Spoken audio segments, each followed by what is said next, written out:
Good evening, ladies and gentlemen, and hope you're all doing well. So, if you watch Hello Dave, you'll know that of course I will not be live streaming tomorrow, so I'm going to do the live stream today. Thank you, Judge. I'm just going to get the piano here and get that out of the way. There we go. Okay. Now,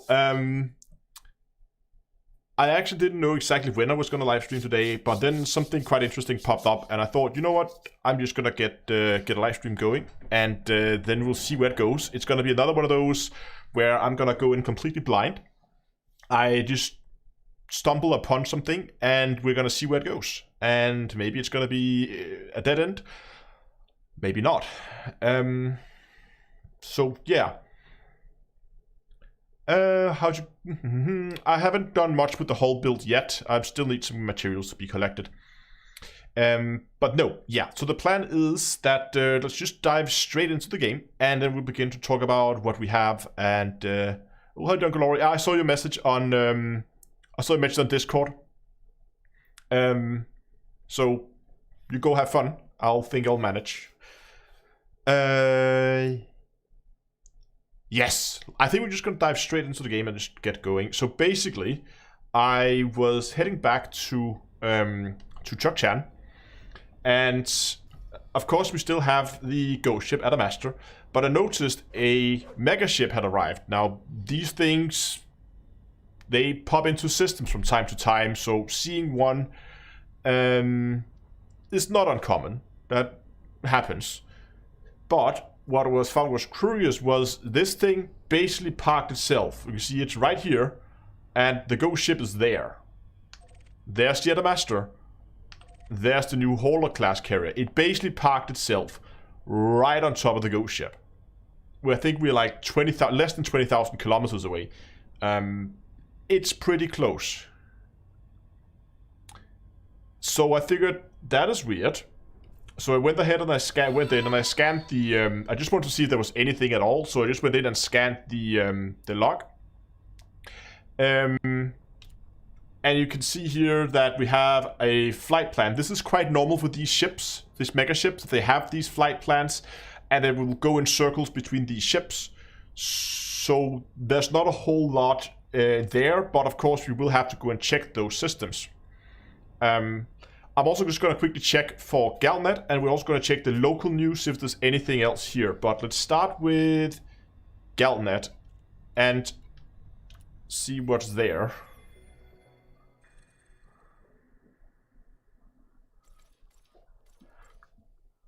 Ghost ship leads Alliance to new resources. Here we go. Discoveries made 200 years ago by an abandoned megaship have revealed untapped resources of meta-alloys within the Coalsack Nebula.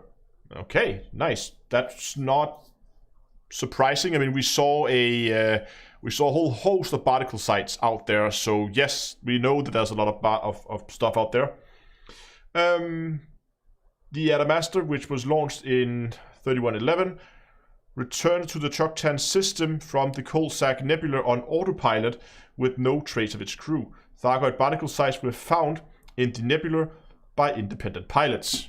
That would be us and me. The Alliance Assembly has announced an expedition to thoroughly explore the nebula with the primary goal of securing fresh resources of meta-alloys. Oh, that can't be good. A press release stated, recent Thargoid activity in the Witchhead Nebula and over-exploration of that region, over-exploration, meaning that the latest discovery has come at an opportune time. The Coalsack Nebula will now be the focus of an initiative to identify sites of commercial and scientific interest. To achieve this, we have established a new partnership with several corporations, including Sirius Atmospheric. Oh!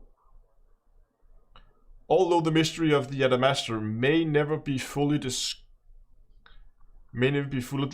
resolved, we hope it will have a positive legacy for the people of the Alliance. mentioning the cooperation partnership caused a ripple of in certain industries, with speculations that there have been in the that has been in the pipeline for months. Political commentators also observed that 3307 will be an election year for the Alliance, putting pressure on blah blah blah. Okay. Fair enough. Sirius Atmospheric. I think we need to go and scan the beacon for those guys again, so I can't remember, I haven't been reading this, but just because I've messed that up last time, I'm gonna take screenshots of everything this time.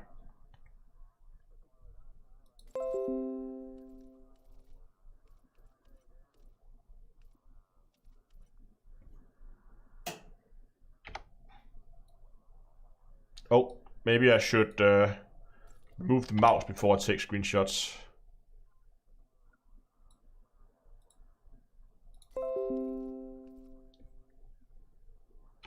And again, it's move the mouse. It's me making Windows sounds in case you're wondering. Good. So far, so good. Let's go and check local Galnet.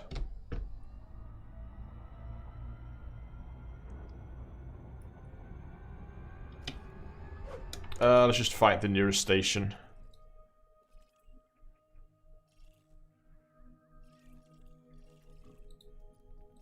Ah, come on. Too many fleet carriers. There we go.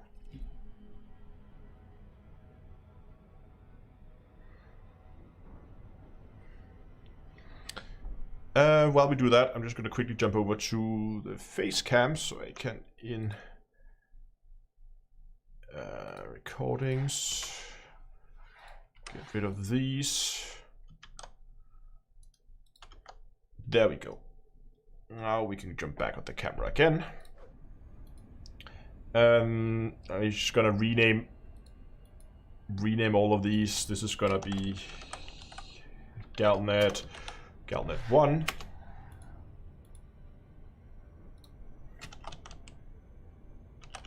Galnet 2.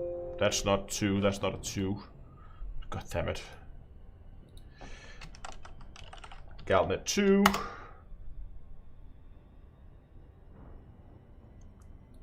And we're gonna go...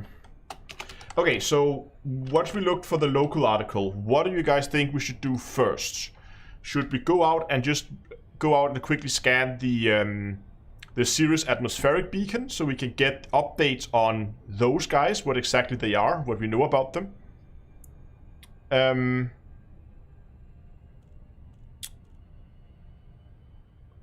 Or should we go and explore the systems that it's going to visit? Beacon first. Okay, I think I agree with you guys that it always collect info first before we begin to do anything.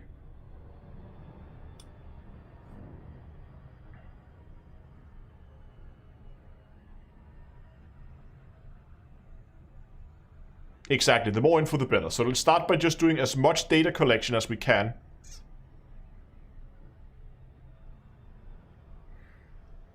Is the glitch and hello Dave related to this? I don't know about any glitch.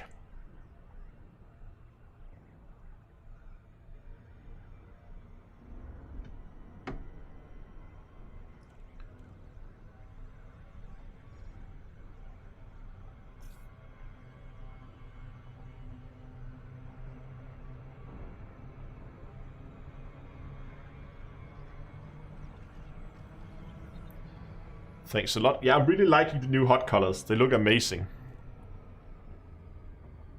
It's such a nice mod, and yes, it's still in beta, and I know some people has performance issues with it, but what it have, and the fact that this is so far, I think, done by 1 or 2 guys, is pretty amazing.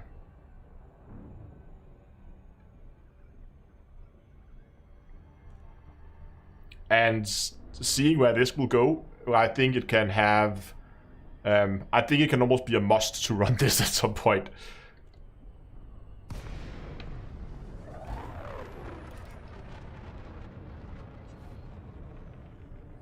Yeah, Yeah, I know, Ralph. A lot of people have said they had FPS issues. I mean, I'm running pretty fine right now. You can see I put my FPS count up in the corner there. I'm running, yeah, anywhere from like 70 up to peaking above 100.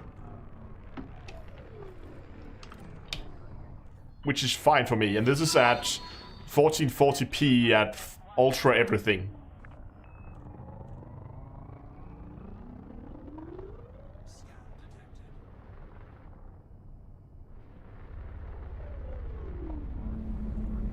Where are we going? 15?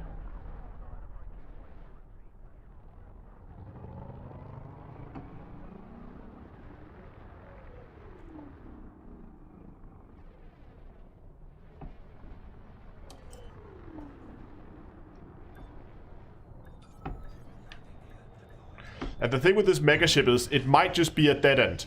It might just be that that megaship happened to be on the route. And it just happened to come by that system. But it seems too convenient that it would park itself right next to the Adamastor. Okay, let's go and check Galnet.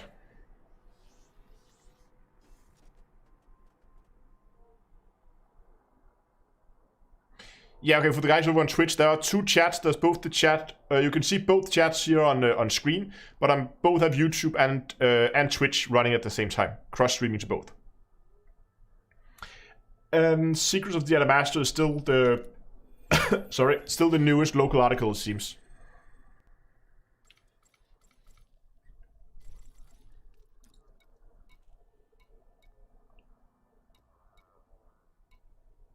Apart from the usual status summary, all the different summaries and trade reports. Yeah, apart from the usual report that's always the system, that's the only one else. Okay, so let's go out and let's get that beacon. It's only 630 light years away. Let's go.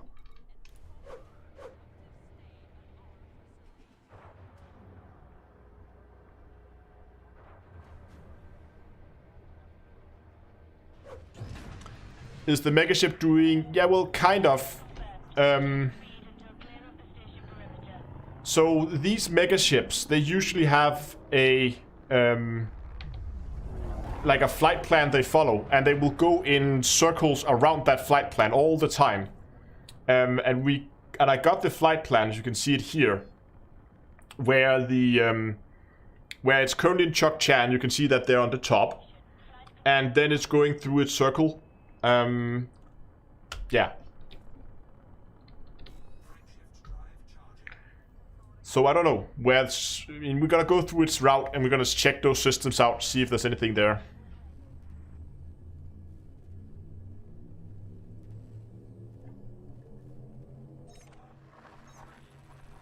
Yeah, I still have, Christian, that I still have the Adamastor route plotted, and have all those systems bookmarked. So I'm definitely going to be... I'm definitely going to be running cross-referencing it with the Adamastor route. A Scotland says, thought there would be no live stream tonight. No, my usual time spot is actually tomorrow on Tuesdays, but there's no live stream tomorrow. And I weren't actually planning to stream tonight, but then some interesting stuff happened and I figured, you know what? I'm gonna throw in a live stream today, since I'm not gonna be streaming tomorrow instead. Then we're gonna go and do this. It jumps 11 jumps, it's quite far out there. Well, welcome, Oliver.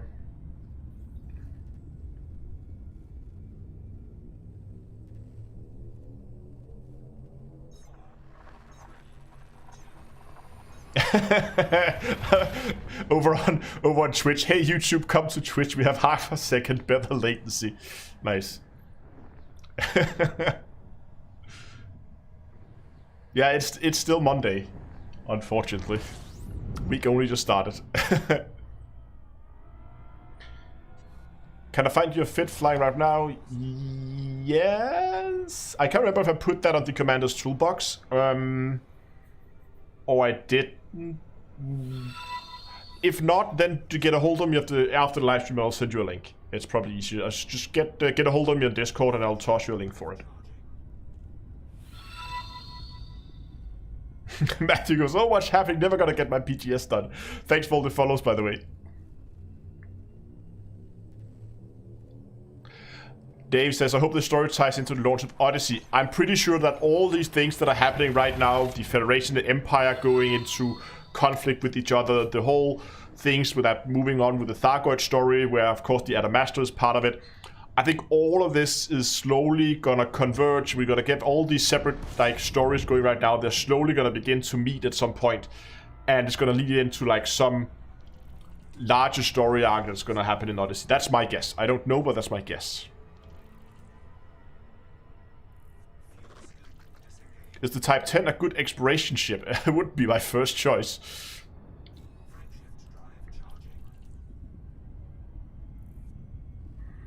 How to make 3 colors of my pips? It's a mod that's currently in beta. I released a video about it very recently, so you can go to my YouTube channel and you can find that. And I go through everything regarding how to install it and that kind of stuff. PC only, of course, which is unfortunate, but that's the way it is.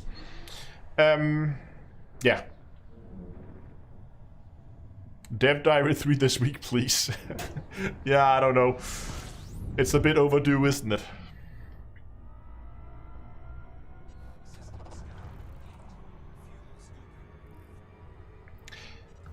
And I actually really, in the beginning, I wasn't too big of a fan of the like grayish colors on the HUD, but it matches the holographic letters so well that I really begin to get to like it. I always wanted like a green hue cockpit, but I didn't want to mess up the orange and red colors. But with this mod, all the colors of the radar are preserved, apart from the planets. The planets match the rest of the HUD cockpit, but all like neutral ships are still yellow, hostile ships are still red, and like friendly ships are green and wing ships are blue. All those colors are still preserved, but everything else looks amazing.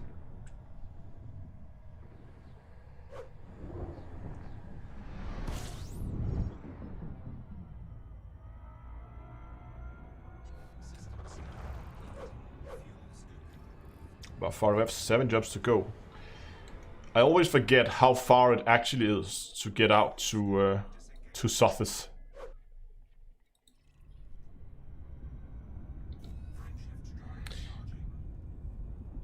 Okay, so there's been a lot of people joining lately, so I'm just going to do a quick recap of what we're doing.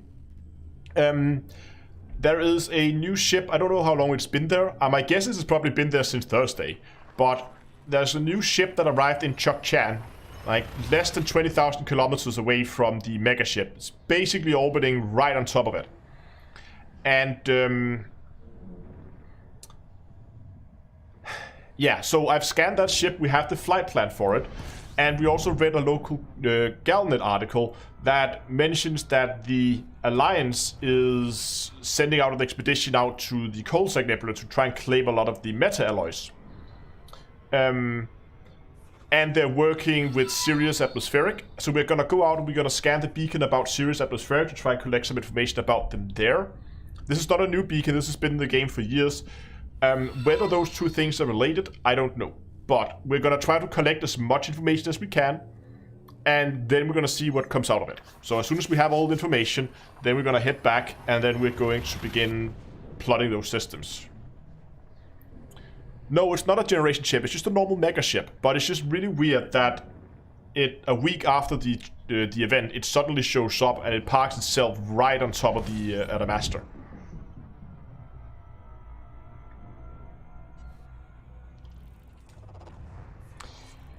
So again, as always with these things, I'm going in completely blind. I don't know what we're going to come across. I don't know if there's anything to come across at all, but... No, it's not a ghost ship. This one is actually, well, still alive. It still have people on board. And still functioning.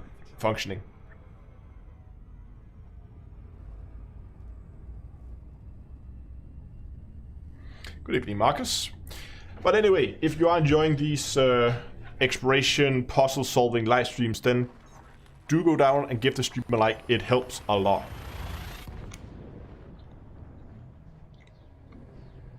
And why is this view counter thing for Twitch not working? That's annoying.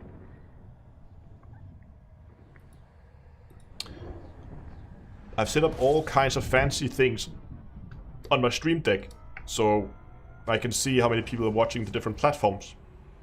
But it's not working for Twitch at the moment.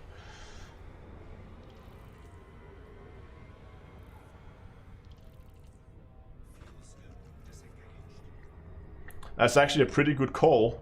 Somebody suggested that there could be... Oh, what happened? Am I still live? I think I am. Oh, there we go. Because all of a sudden the stream PC just froze there for a second. Good, I'm still alive. Great.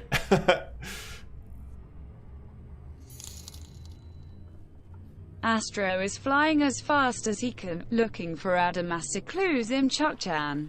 Yes, you're right, Kirsten. Thanks a lot for the donation.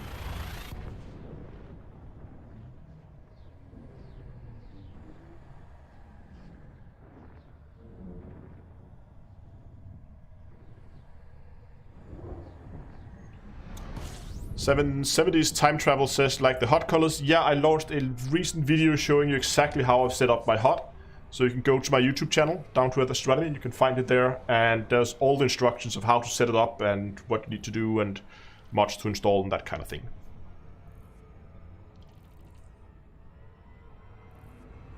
Hey, want to see something cool that it can do? Look at this. Whoop. Oh, can sit and switch between the old mod and the new one. And if you wanted to say, I want other, is it shield? Yeah, here's shield. I can sit here and change my shields to whatever colors I prefer. And I like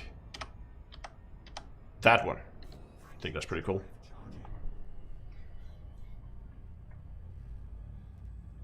Oh right, I forgot to turn on the light behind me. Come on. There we go. That's no good.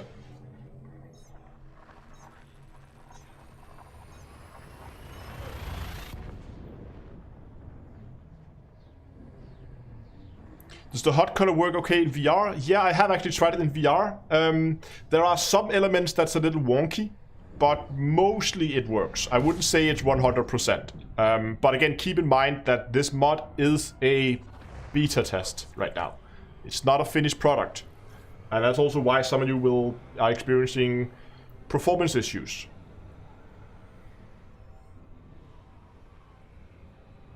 The bulb on the top shelf?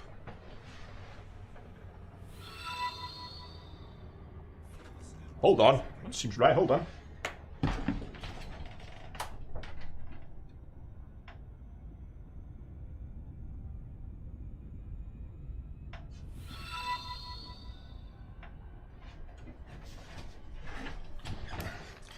Nope, I just have a bad connection somewhere. I need to figure out where that is, but it's working now.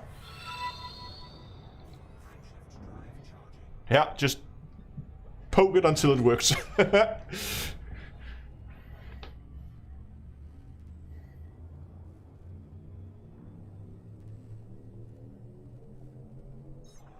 Module failure, yeah. Someone got an AFMU. My internal lighting is failing.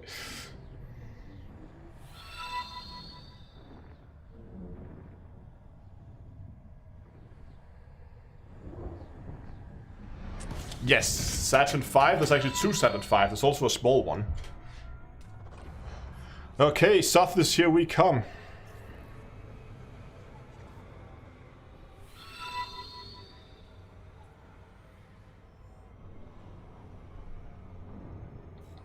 Welded would not break anymore.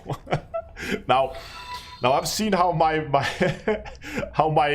my soldering skills is. I wouldn't count on my welding skills to be much better, to be honest. I have at the very least tried to solder things before.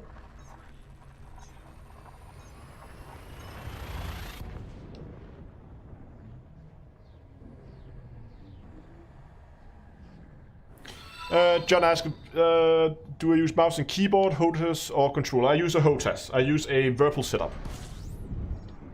Okay, here we go. We are in Sothis.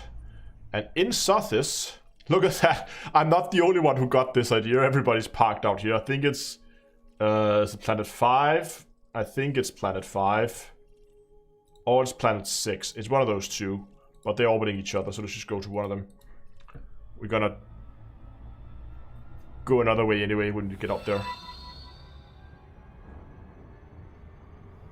Is it 5? Yeah, I couldn't remember. It's one of those two Earth-likes. Oh, let's go a little closer. Okay, so just to recap why we're here. We know... Hold on, I've changed my ship color. I didn't want that. There we go. We know that Sirius Atmospheric is doing something with the Alliance in the coal sack. They're basically trying to claim as many of the meta-alloys as they can, it seems. We'll see.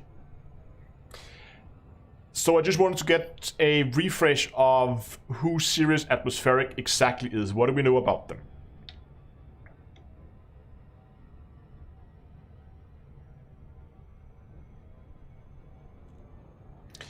And as we're getting within 1,000 light seconds here, we will see that there is a tourist beacon to Sirius Atmospheric.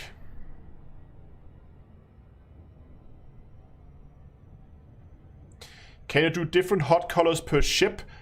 Not at the moment, but you would. I know Kai over from Elite Week, he has some guys over on his Discord has made a script that allows you to change the hot colors as you go into different modes. So for instance, you could go with green when you're in like analyze mode, and if you jump into combat mode, it would change all the colors to red, for instance.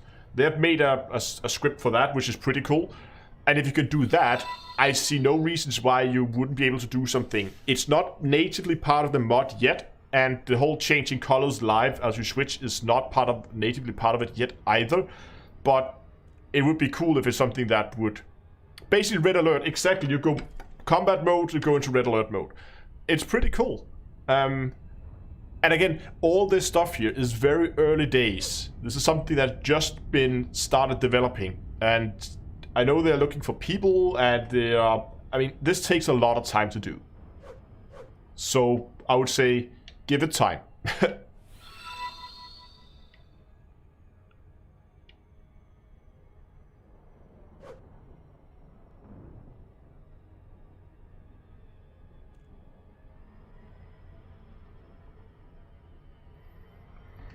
Okay, here we are, almost there.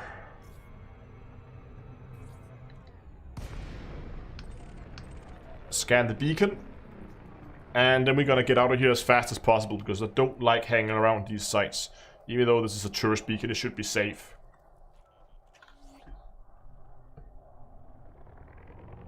I still prefer Super Cruise.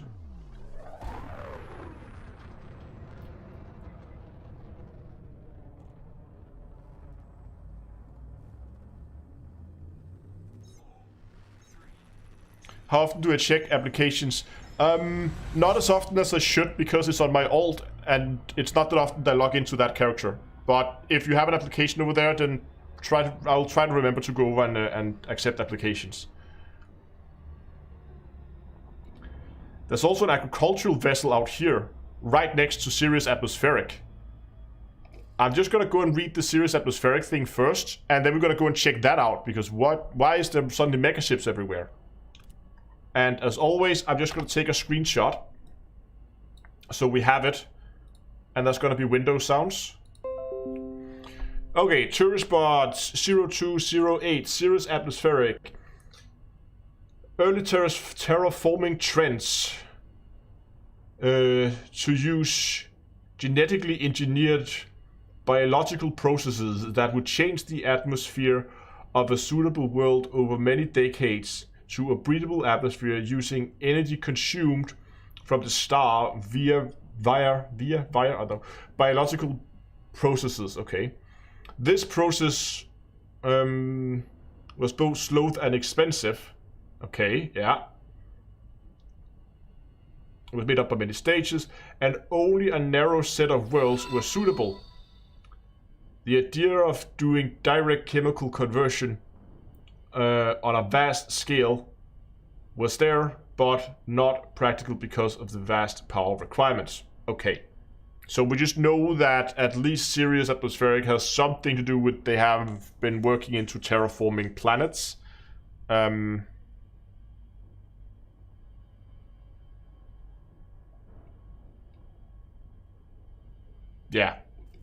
Okay, I don't...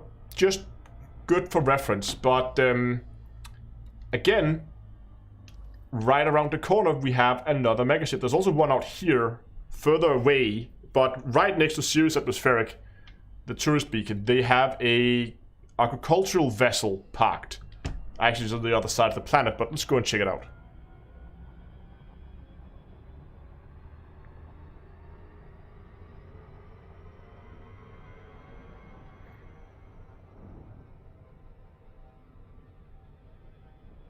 I'm not sure if this has anything to do with anything at all, but I'm gonna scan it anyway.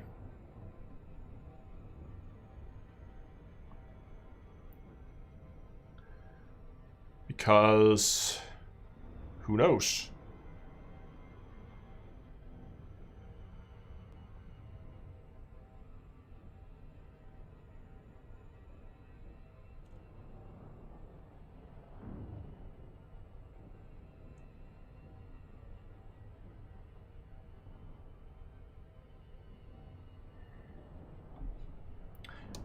I don't know if is this system normally this crowded with fleet carriers, or is it just now?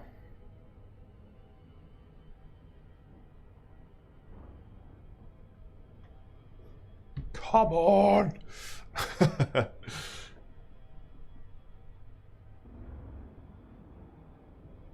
Yeah, it is a mission running system. It might be why people are out there. And it's an optimal location to go with a fleet carrier because it takes forever to fly out here manually.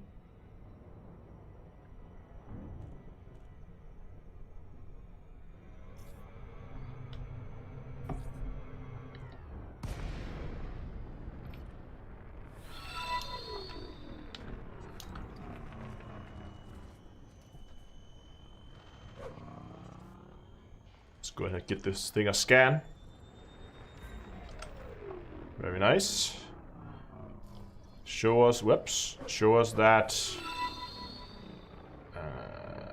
lots and lots of power capacitors. There we go. Ship uplink. Oh, it's already shooting at something. Or someone is shooting at something.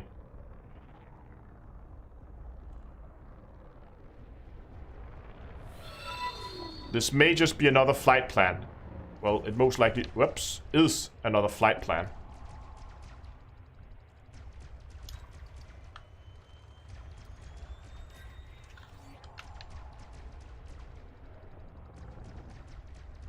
Is there anything else on this of interest? Some cargo base, a lot of power capacitors, and a dropship. Okay.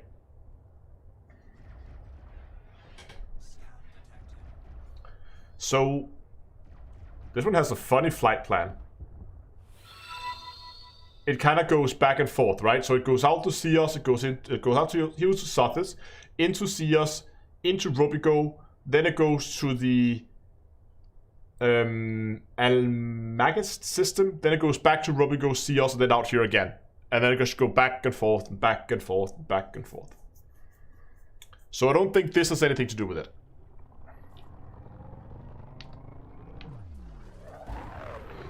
But, just for good measures, we're gonna take a screenshot of this as well. And I'm gonna save that as well. Here we go.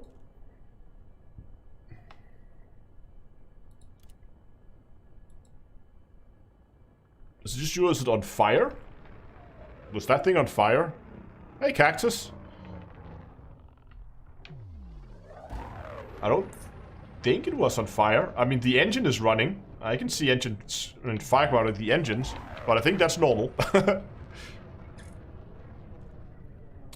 We can go and take a look at the ship. Nah, I don't want to... With this many ships around, and we've already been scanned once, I don't feel like beginning to hack into data terminals now. But yeah, that definitely looks like it's on fire.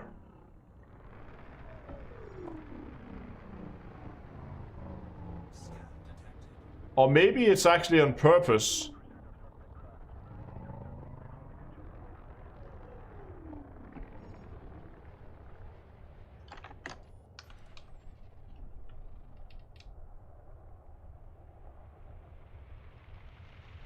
Nope, that looks broken.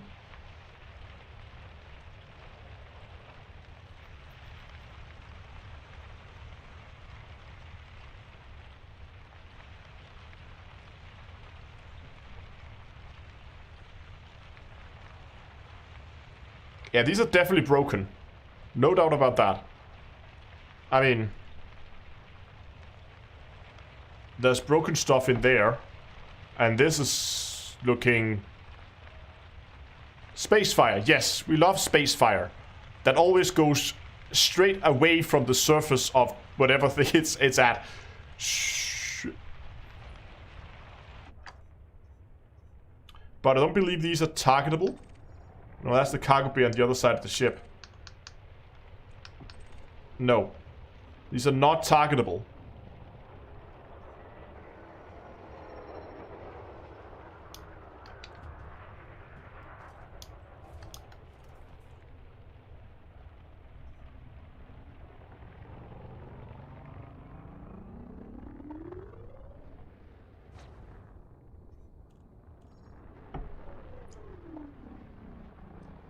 Lots and lots of gardens. Pretty gardens.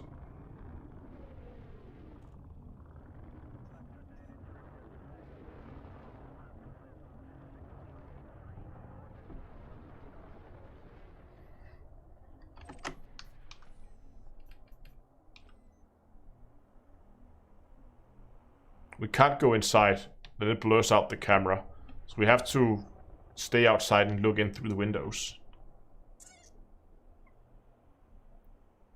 I always thought scale was really weird here, because... Oh, right, that's a roof. Okay, you can kind of see you have barrels down there. Right? There's a barrel. So there's actually also a small car in there. You can see there's a little place you can drive that thing in there. Kind of put this into scale, right?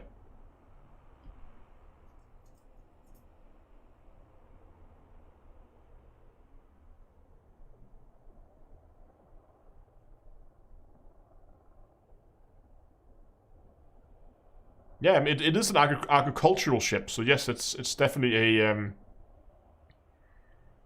it's definitely a farm.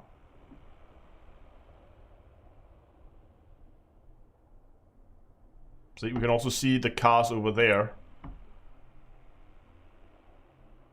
So these are pretty big. And there's a lot of them. 1, 2, 3, what? 4? 4, and there are 3 sides, so that's 12.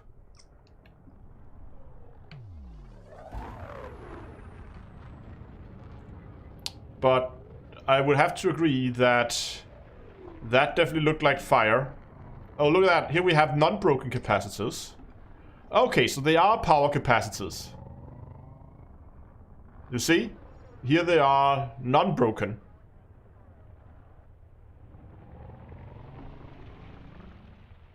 And here they are on fire.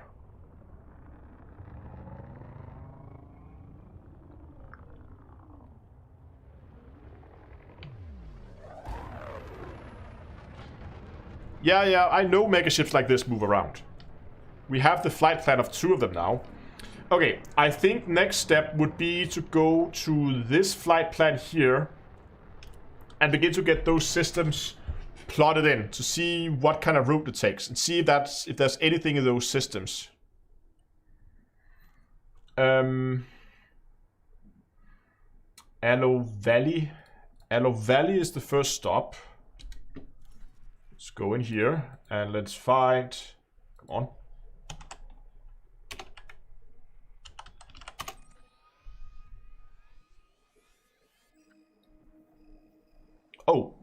Okay. Well, that's pretty close to Chukchan. So there's Chukchan, and there's the first stop.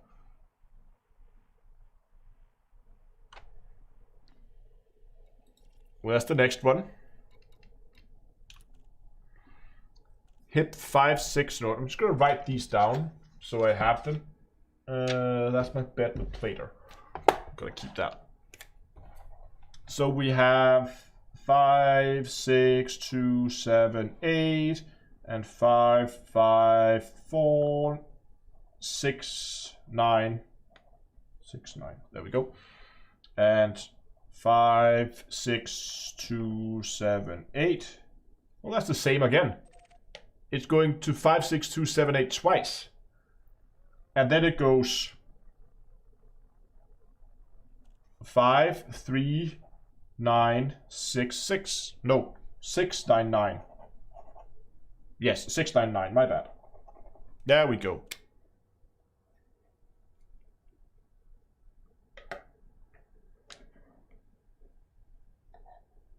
Yeah, but I don't want to have to constantly tab out of the game, so I do have a screenshot of it, but it's easier if I can just open up the galaxy map and then type those systems in. Okay, so we have that, then we have hip 5, 6, 2, 7, 8.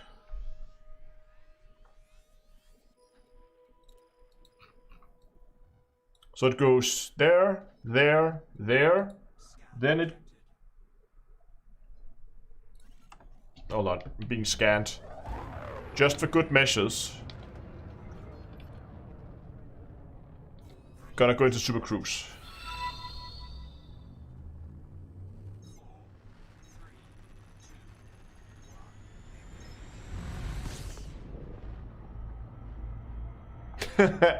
Yeah, I know, Iminer. And hi, welcome, by the way. Okay, so now that people are done scanning us, let's go and find the next one. Hip 5, 5, 4, 6, 9. I didn't type that right, did I? No, I didn't. There we go. Got an extra 5 there. Okay. So it goes here, here, here, here. Then it goes back to this system. And then it goes to hip 5, 3, 6, 9. Whoops. 9, 9. Which is over here.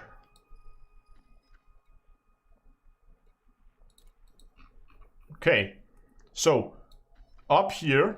There we go. Start in Chukchan, goes up here, there, then flies back there to go down to that system, and then back into Chukchan. And then it starts the route over and flies back around in circles again. So I think we're just gonna take and basically follow that route. So let's go back all the way we came from.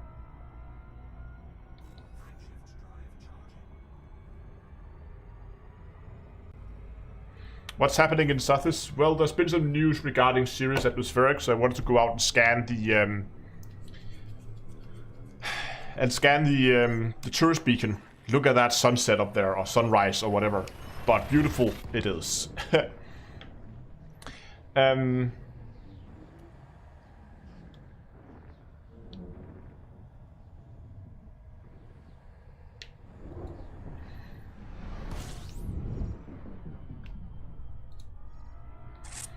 No, there's a new mega ship that's arrived next to the ghost ship in Chukchan. It's the Type 4.5. No, there's no new flyable ship. There's just a ship that arrived in Chukchan, right next to the ghost ship, and we don't know what it is. We don't know if it's significant or if it's just random. Okay, quick recap. Then while we're flying back. A mega ship has parked itself right next to the ghost ship in Chukchan. I don't know if this is significant. I don't know if this has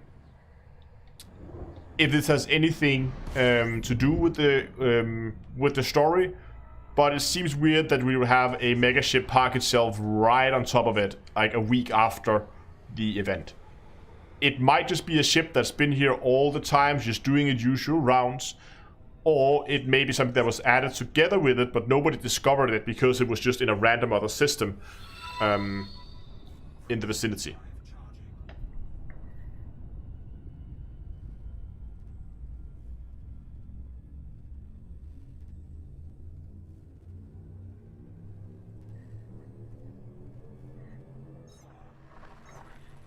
Do I think Elite Dangerous Odyssey will be delayed? No. I don't see any indications that it should. I mean, we know it's going to be somewhere in Q1, so, well, that means all the way to the end of March that it could be released. So, okay, I haven't heard anything that makes me think that it should be delayed.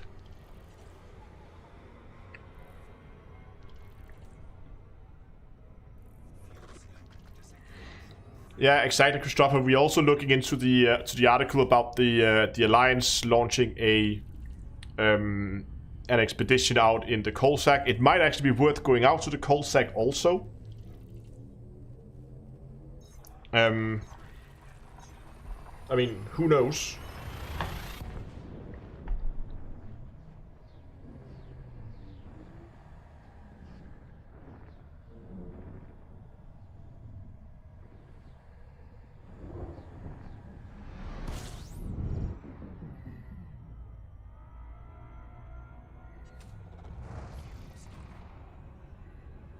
Okay, did I put this build in the commander's toolbox? I couldn't remember if I did.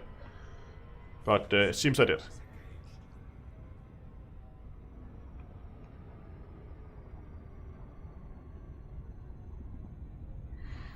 Did previous updates... I don't think Frontier has been bad at missing their deadlines. There has, of course, been delays. I mean, but I don't think they've been specifically bad at missing deadlines compared to anyone else. So no, I wouldn't say that they are. I wouldn't say they're that bad at it. Yeah, Cyberpunk 2077. Nobody knew that the 2077 was the launch year.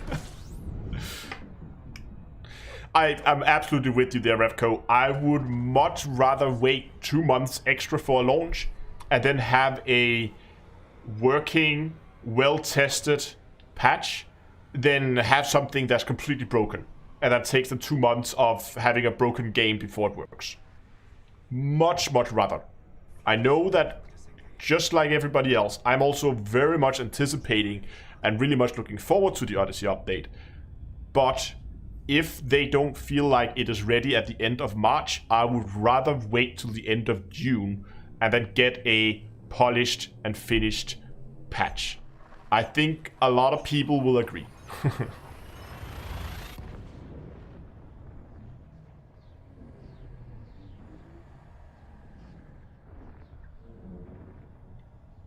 And don't get me wrong, if Frontier went out and had to delay Odyssey, there would be much moaning and much crying about it. I'm absolutely sure, and I would be disappointed. Of course I would be disappointed. I've been looking forward to this patch quite a while. But I would also understand if they feel like they have to do it, if they go out and make that delay, then I'm pretty sure they do it for a reason. I mean, it's in Frontier's best interest to get this thing out as well. They're not making delays because they think it's fun.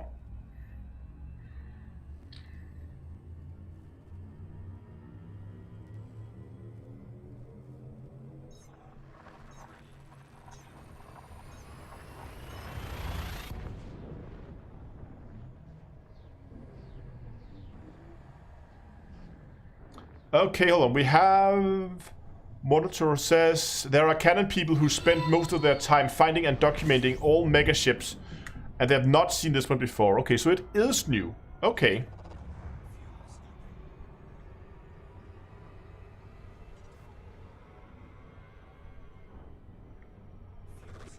That is interesting. Then it could be significant somehow.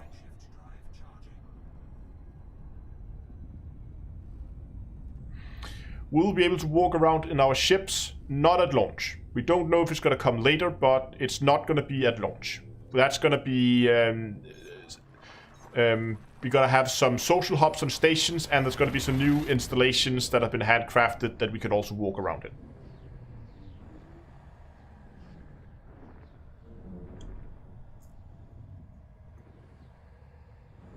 My background settings override. What do you mean?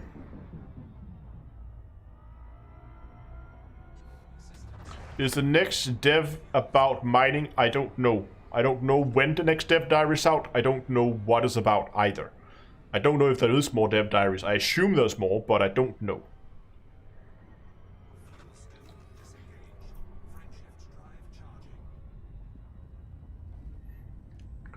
Will they rework ship sizes? I don't think so. I don't think they're gonna touch ships in this pass, at least.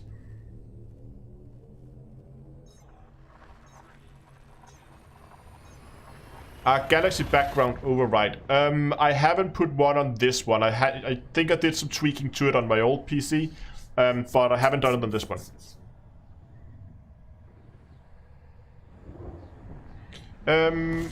Commander Ulon, yes. Was that Commander?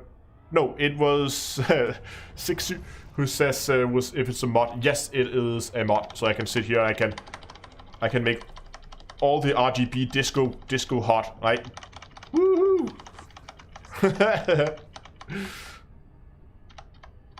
Set that back to where it was. There it is.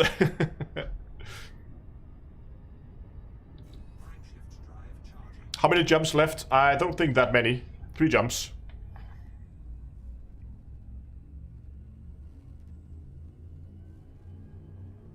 I believe you still can, yes. I believe you can still log out of Horizon and log into normal Horizons.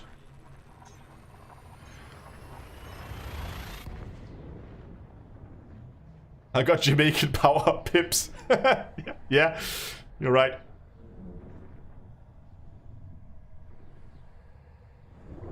Stuart says, are we talking about what hack? There was no hack. Thank you, Iminer. Iminer just posted the watch URL for the video. I assume it's for that video. I hope.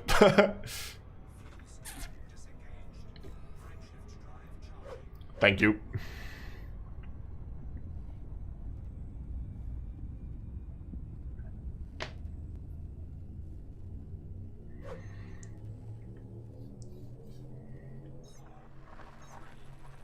Maybe I should have specified the title of it. This was a very much, I think I set up the stream and thumbnails and everything in like 5 minutes. So it was pretty much a rush job, but maybe I should have specified it's this new mega ship that has arrived in Chukchan. It's not a new player ship.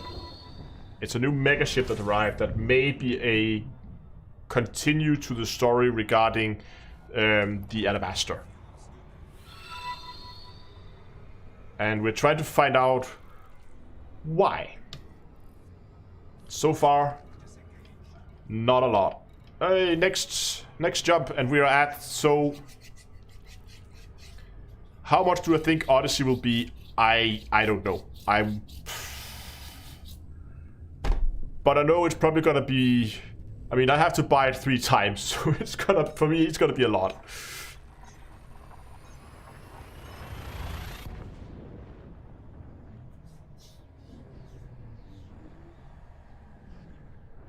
Yeah, I can do a live change of the title, I know.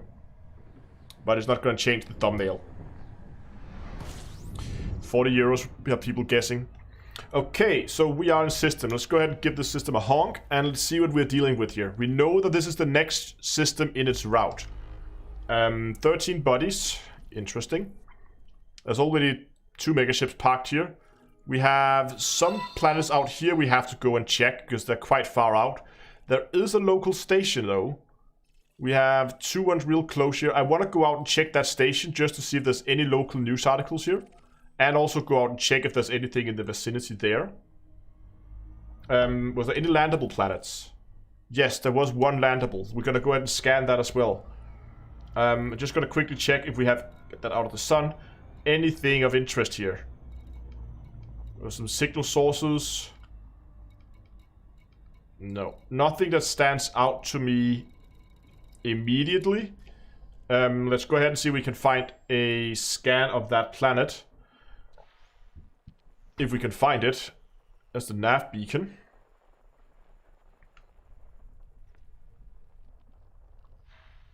I'm just gonna move myself down in that corner there, so I'm not in the way of all the UI elements.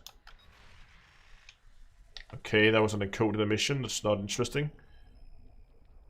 This is a planet of some sort. That was A2. We're looking for A1. There's nothing on this either. Or anyway. That's signal sources. Yeah, these are signal sources. Convoy. Convoy dispersal. Some planets here. I think this might be the second star. Oh, that's the gas. Is that planet 3 maybe? Wow. Or is that the second star? Oh, that was planet 3. I don't believe any of these moons were... Oops, were landable. Read minds. I like that, babe. That's funny. Oh, come on. There we go. There's also something up here.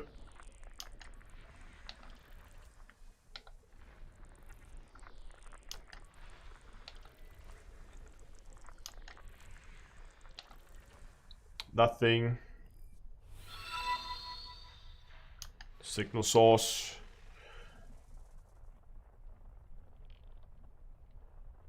There's another signal source up here.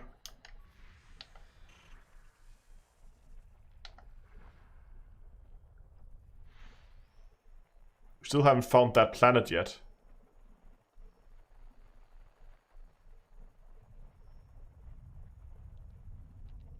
There it is, actually. And there's a star in the way. Great.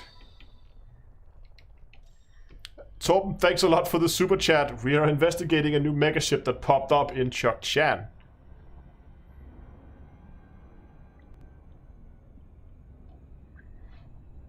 Okay, let's go ahead and let's keep on scanning. There's the B star.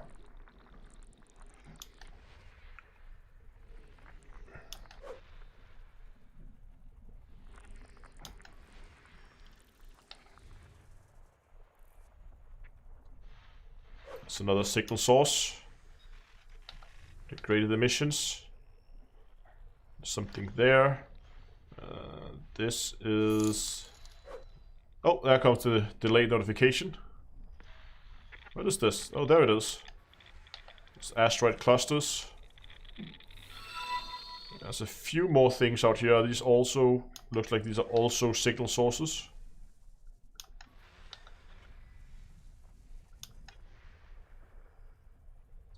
Something here that's not signal sources. There's a gas giant.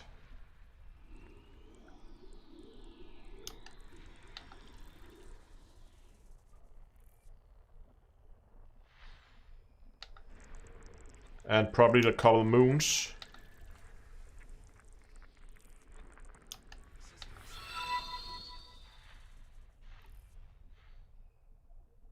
Okay, there's a few asteroid clusters we haven't scanned, but I didn't think I scanned... Did I scan A1? Just missed that I did.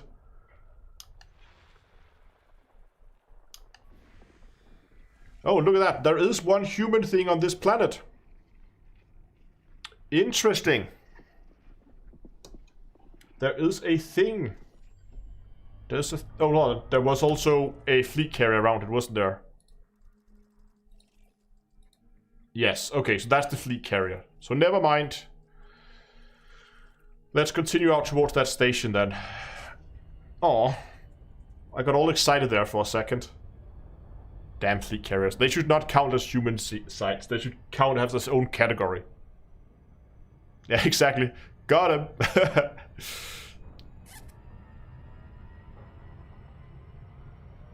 Yeah, it must have been close enough that I just got an automatic scan when I got in.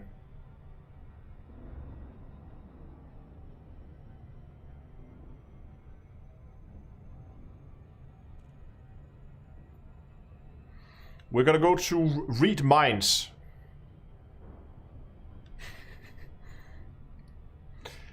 And we're gonna keep an eye on what pops up out here close to planet 3.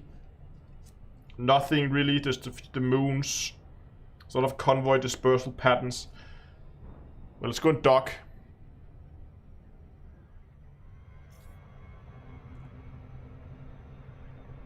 And let's go and overshoot and do a patrol round just to make sure there are no hostile NPCs in the area.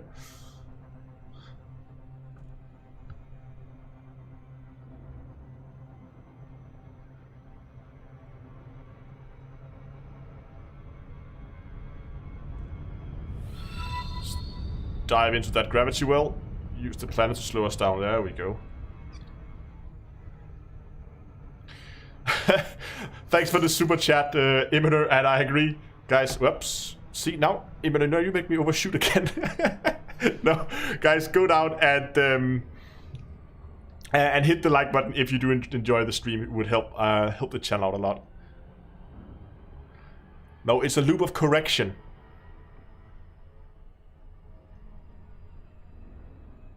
It's because I want to approach the station from a more optimal angle. Yeah, it's a recon loop. Exactly.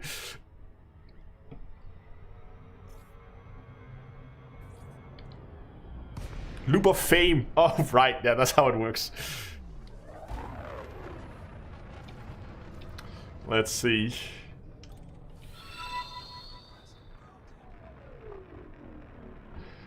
This is one of those stations where I put like a light post right at the final approach. No, it's not. Okay.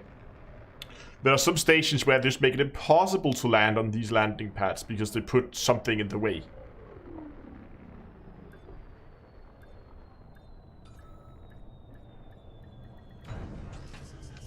Let's use this to refuel. Let's see what local news has to say. Local news just has the summaries, it seems. Bounties. There's lots of different top 5 local bounties. I don't know why this detailed traffic report. Yeah. It's not a very well traveled system at all. But these are all just default reports. Okay. Nothing there, at least that I could see.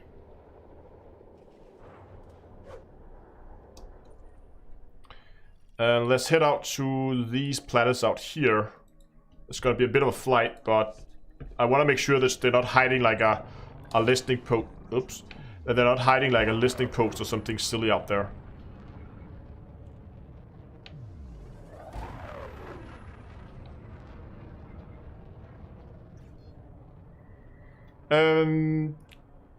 George, yes, it is a beta thing right now, and I'm pretty sure the guy is aware of that. Some people have mods. I don't know. Also have frame rate issues with the mod. I don't know what's causing it. Why some people seem. I mean, I've been mostly unaffected by it, while other people's they just completely lose their frame rate. The Elite Dangerous becomes a slideshow basically. I don't know what's causing it. I've had, as you can see, no issues. Game's running pretty smoothly. Right now I'm sitting at around 100 frames-ish. And this is with pretty much everything cranked up to max, so... My max jump range on this ship, it's not too bad. Currently it's 58 with a full tank, 62 with an empty one, and I believe my cargo hold is empty, yes, but I can carry a few limpets in there.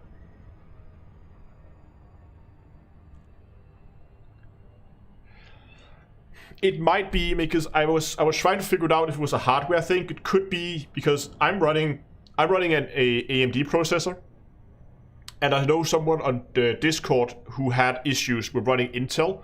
Can we do a quick hands up in chat if you have tried the UI mod, and you have then write in chat what your processor is, it AMD or Intel, and also what's your graphics card, AMD or Nvidia.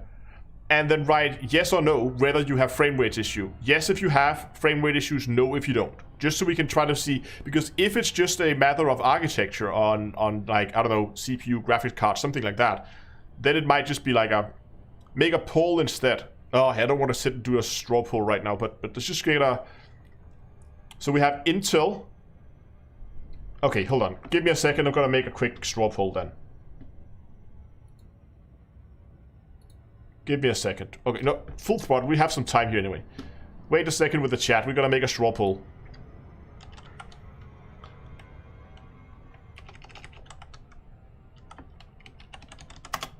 Straw poll. Yes. Create poll. I want to create a poll. Title. Elite. Wow, if I could spell. Elite. Hard March.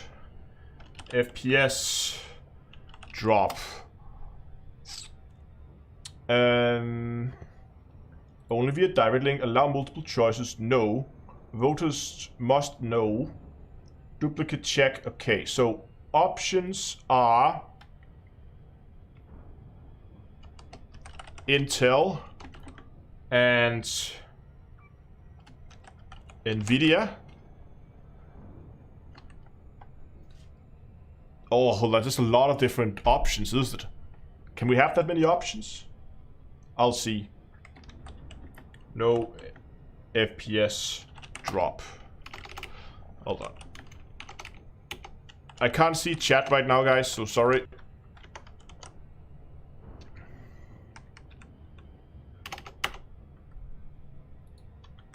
Okay, we can make more options here.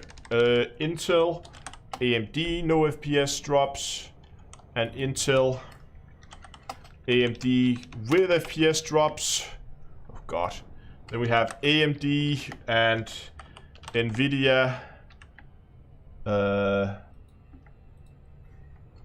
No FPS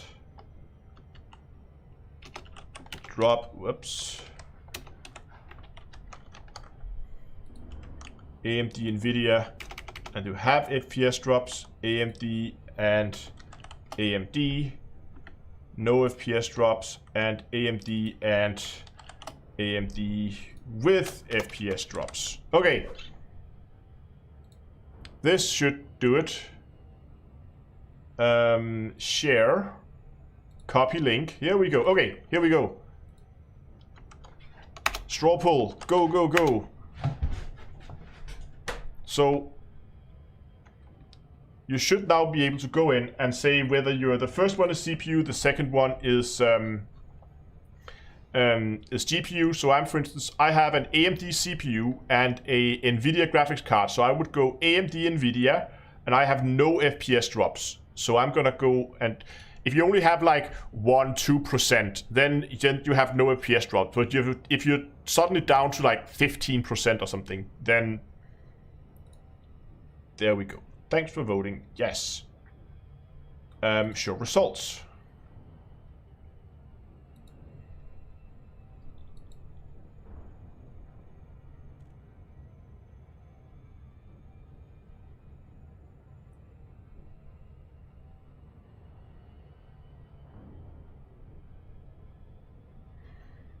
Okay, let's get them votes in.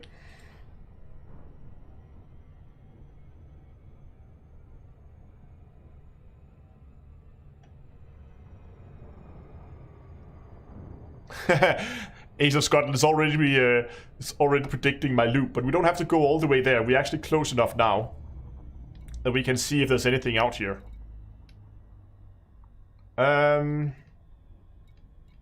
Resource extraction sites. No, there's some unexplored moons. More asteroid belts. No.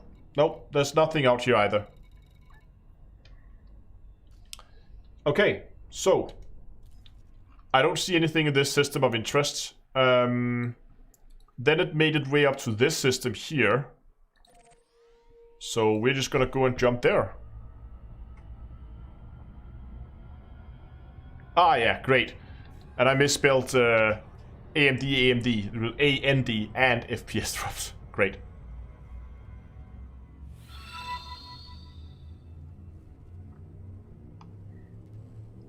Is the carrier worth it for an explorer? Depends. I personally prefer to travel a little lighter, but some people really enjoy it, I know. Wait, I'm just gonna quickly try to not crash into a star here.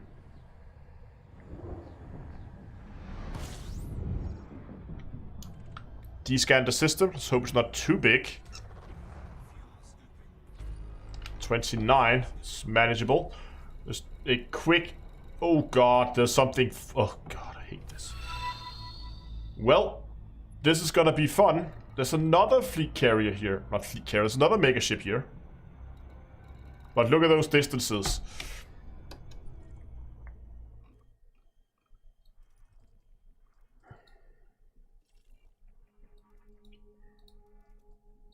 Well, this is gonna be fun. We can't fly while we do it. Okay, hold on, this is already fully explored, it seems. Is there any of them that has anything on the surface? Any of the landables? No. There's one human, which I guess is that city there. Okay. Nothing. 2 human. 2 human are accounted for. 2 human. 1, 2, both accounted for. None. None. None. None. None. 1 human. There's a thing on it, so we don't even have to go there. 1 human. Oh, here we go. But nothing there. Okay, so, whoops. That was a little bit too quick. What was it?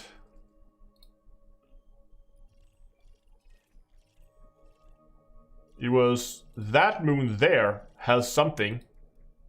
And the same with these 2 moons here has something on it that we can't see. So we have to go and explore that. And we also need to dock. So I think we're gonna start by going to the station and dock to check local news. And it's gonna be quite a flight.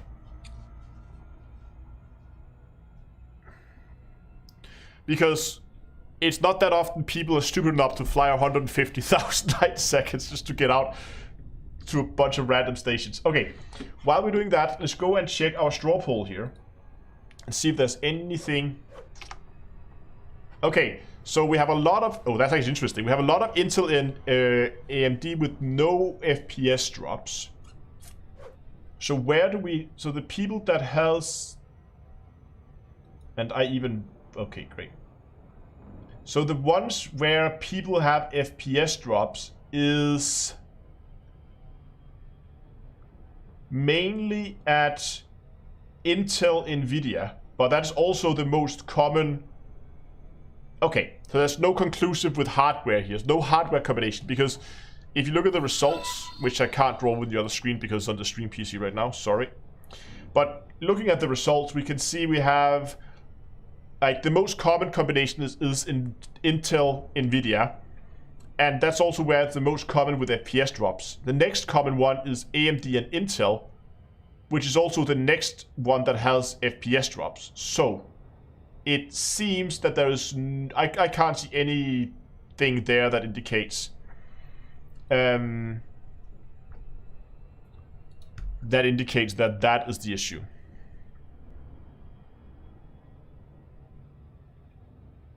With Intel, and it seems, at least from the people in chat who filled out the straw poll, the most common combination is Intel and Nvidia graphics.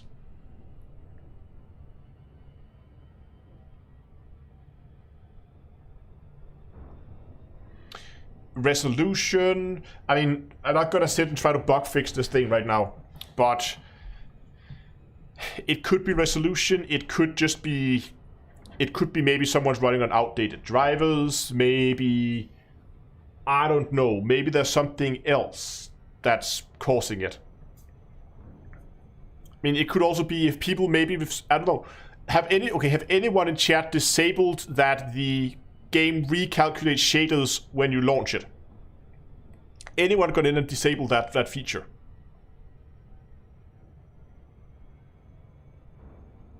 And yes, you're actually right, there could be multiple different causes for it. Exactly, keep that on. Because one of the things the mod is doing is it's altering some of the shader files. So if you don't recalculate your shaders on launch, then yeah, I don't think anybody goes in. I wouldn't recommend putting that off. It takes a little bit of time when you start the game, but it's worth it, for sure.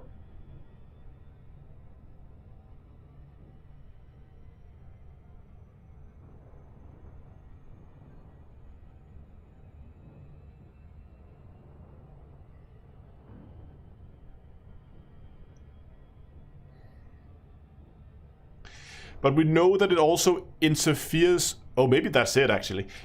I know that it interferes. That if you read, I read through the whole description file that he has. I think he said somewhere that it does interfere with overlays.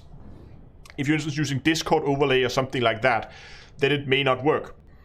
So that could also be a troubleshooting step. If you're running any kind of overlays, maybe try to disable those and see if that helps.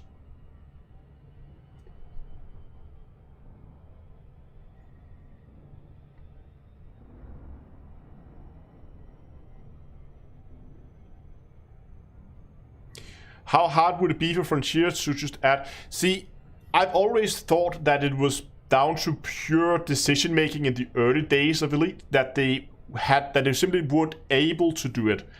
But if someone else can go in and alter the shading and add a mod that can change these things, then clearly it is doable to go in and to change these values. And change them separately. So why Frontier has not done it yet, it must be a prioritizing thing. But it seems really weird. I mean, if I were in... okay, let's make the assumption that Frontier is capable of making custom HUD colors that you could then buy for arcs. Just like you could buy ship skins, you could then buy... different skins you could then sit, like maybe a little bit like ship kits, so it has different elements. You can choose the main color and the shield colors, the pip colors, and something like that. I don't know, stuff like that. But assuming they can do that, I think it's weird if they haven't, because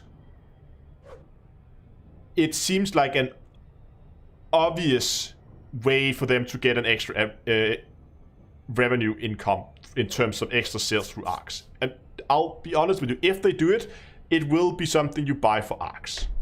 It's cosmetic, it will fit just down the alley of what the arc store is right now. And I know there are so many commanders playing on console who really, really want to get rid of that orange color, but can't. I don't know. Yeah, I don't know how much. Probably not going to be 10,000 arcs per section. It will probably be more reasonable, but it seems like okay, looking at the responses in that video, there is definitely a demand for it.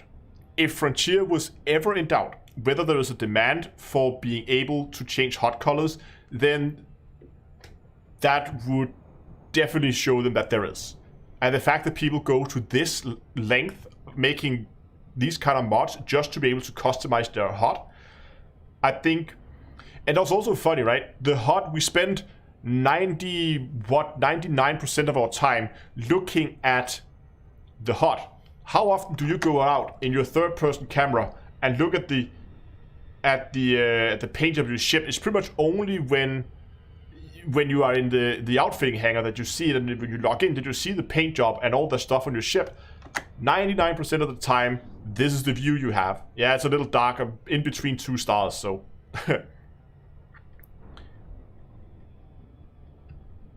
But I don't know. There could be a million reasons why they haven't implemented changing in HUD colors yet.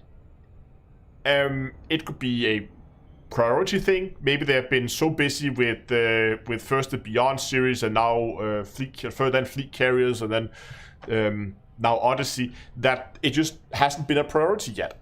I don't know. I really don't know, but yeah.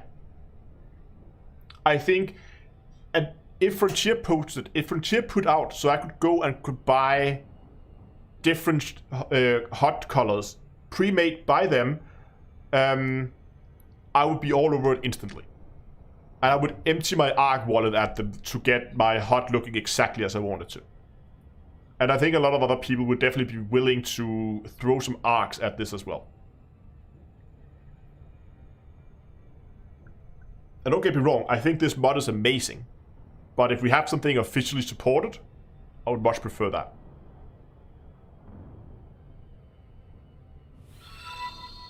No. Hot color, other players cannot see hot colors.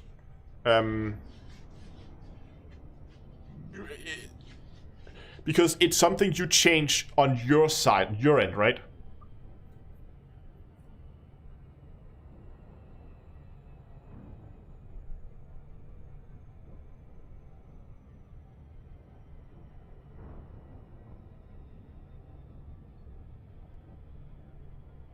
Has the yellow wrecked your OLED? How does that happen?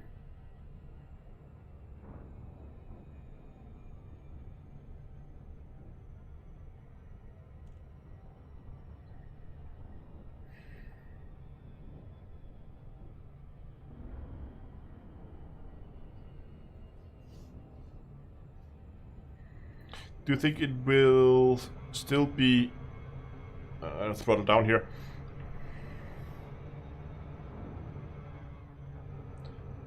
Do you think it still be that way? We still have co-pilots? Yeah, because as it is right now, when you change your hot color, it's something you change. It's not an in-game setting. So yes. So for other players, I mean, I had now a changed hot. I'm pretty sure if I joined another ship in multi-crew, the hot would also change in their ship, even though they didn't have the mod installed. But the player that was flying the ship wouldn't be able to see it. It would only be for me.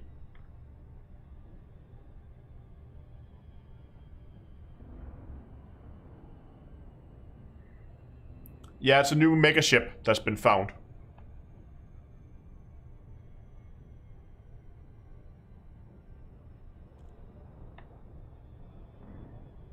Really old? Are OLEDs? Okay.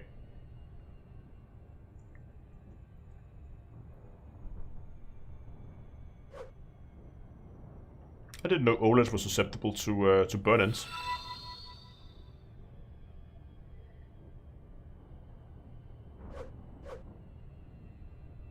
OLED burn-in bad, okay.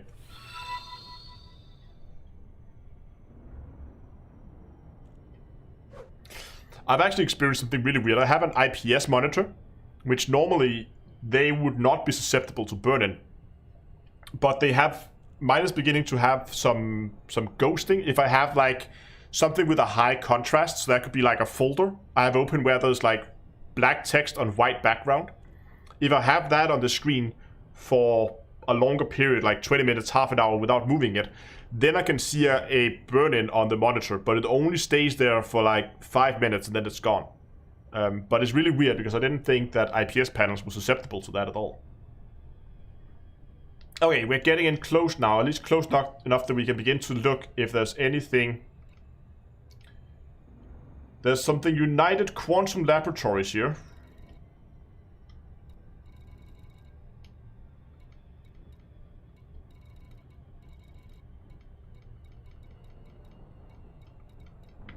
Might be worth looking into as well.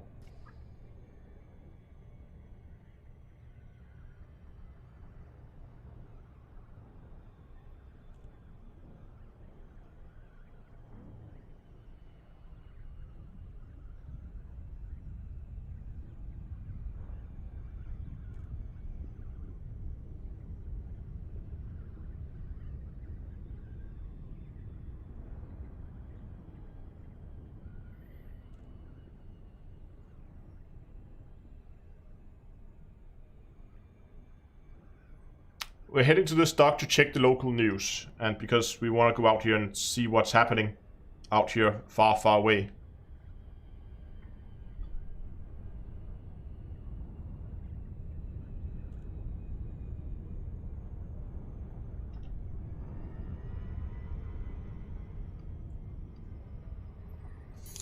Wow, Jason, thanks a lot for the 21. Is that Canadian? I guess that's Canadian dollars. That's awesome, man.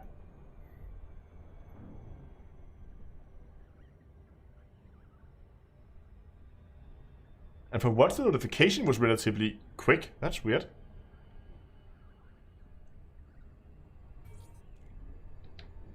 Here we go. Come on, drop out.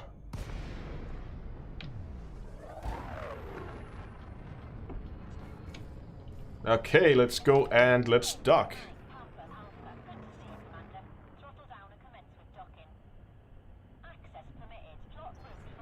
I love stations close to stars. It looks amazing when you dock.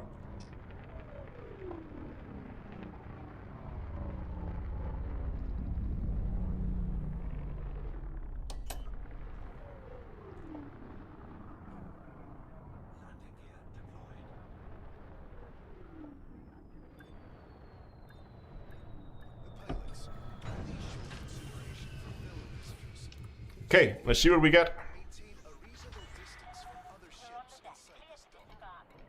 Looks like nothing. Summaries, more summaries.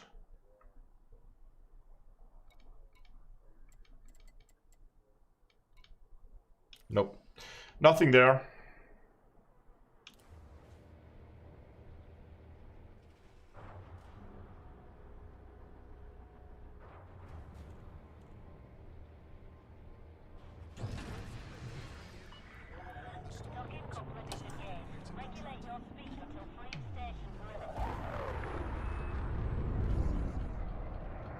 Woohoo! They might get sold. Okay, where we gotta go next?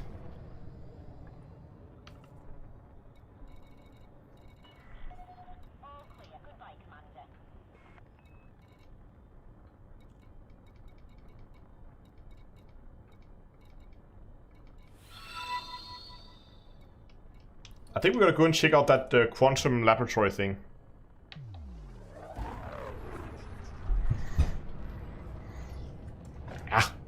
Speeding is only a problem if you're slower than the local feds.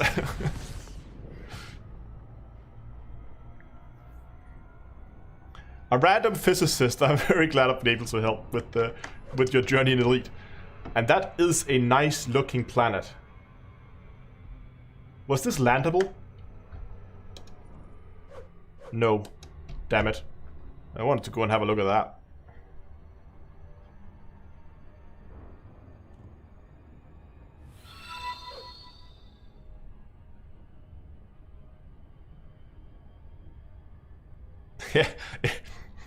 That's right. It's not speed that kills. It's the acceleration or de-acceleration in many cases.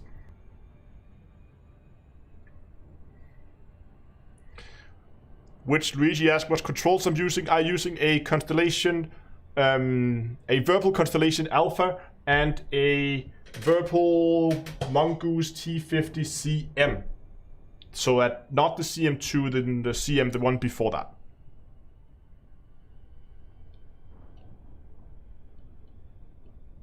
Hardware assisted braking. Oh god, guys.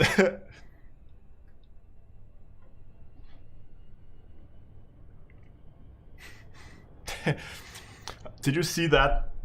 There was this this event once where Elon Musk, I think, was doing like a Q&A thing, and people from the audience could ask him questions, and someone asked if he mind dying on Mars, to which he replied that he didn't mind dying on Mars, just not on impact.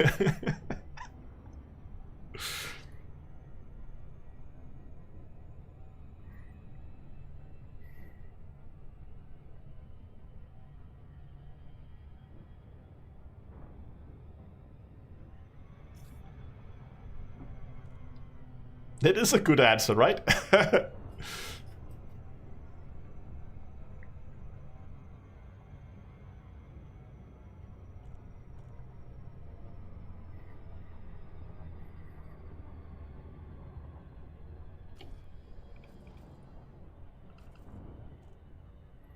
Now we need to be careful, because this is an exploration ship. And while I do have a laser, I think...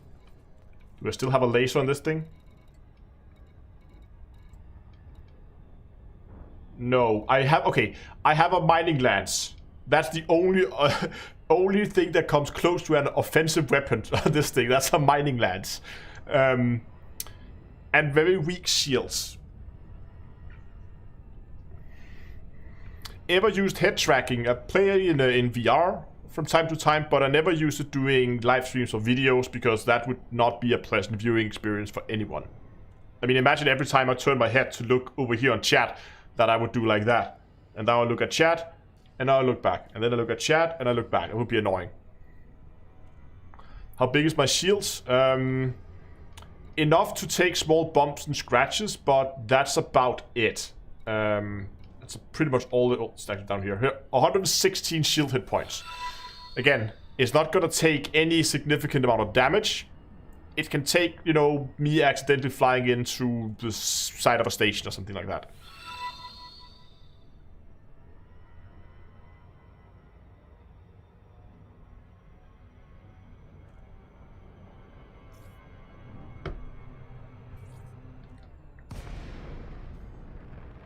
Well, it's bigger than I thought.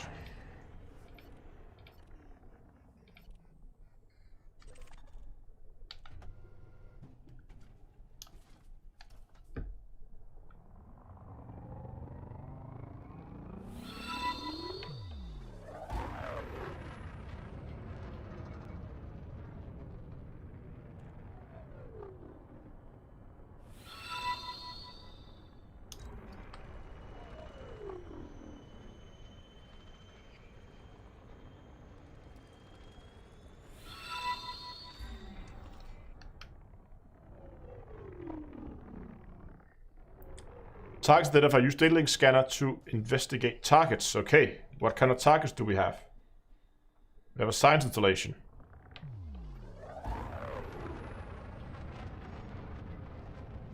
Oh, here we go. Just need to get closer. Hey, boy one, thanks a lot for becoming a member and welcome.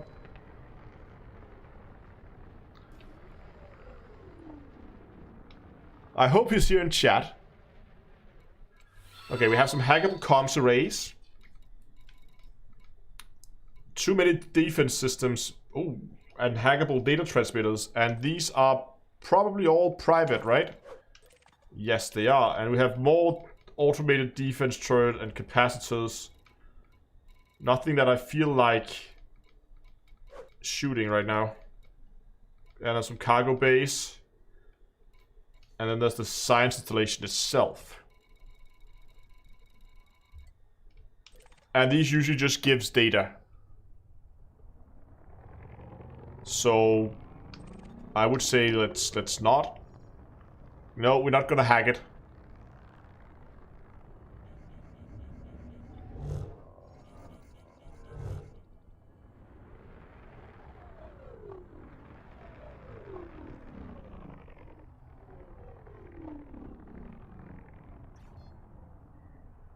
Okay, can we do that a little faster this time?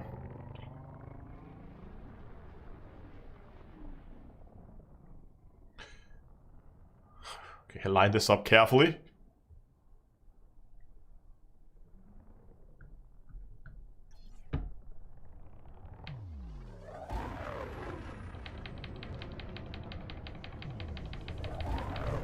Woo!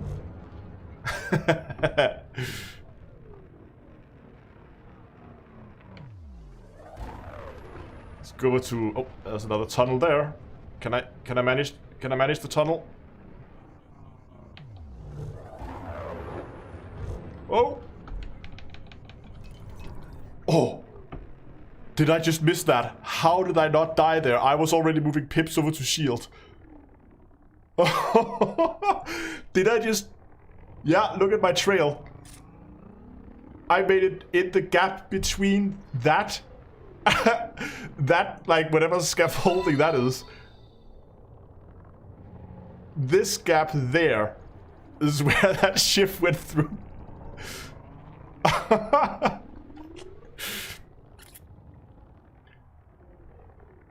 That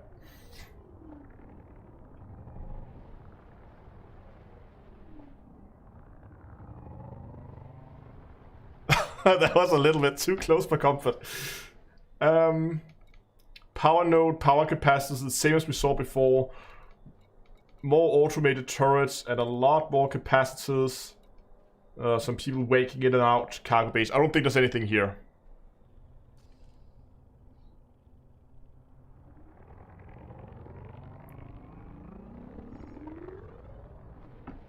Oh, and this is pretty.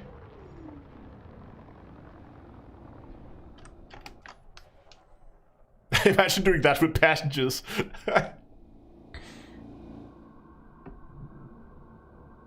Some kind of heat sink? Or heat vent? Something like that?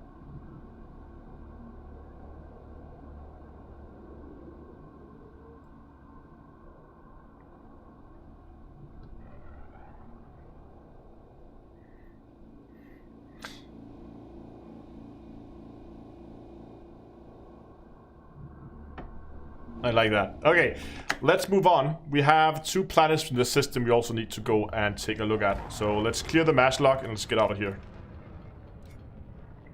Are prismatics worth it? In some situations, yes.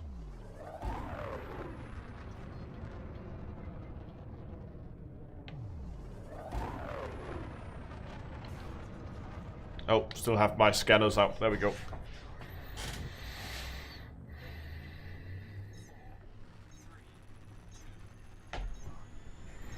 So where's the megaship and why is it important? The megaship is parked right next to the ghost ship in Chukchan.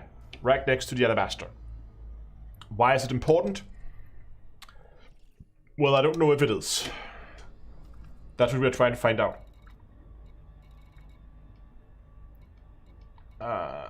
Okay, so we're right next to 3B right now. So we are... Did we check? I don't believe we checked this planet yet. Let's just check this map here. Right, because we went into...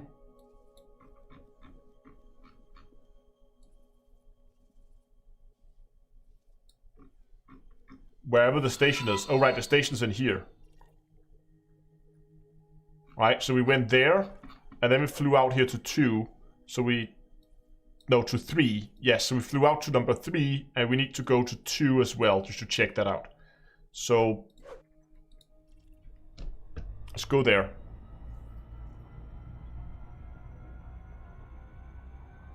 There might be something. There might not.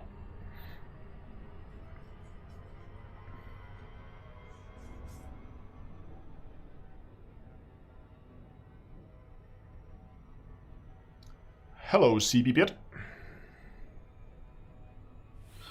And now we're just hopelessly deep inside a gravity well. Ah, maybe it's not that bad.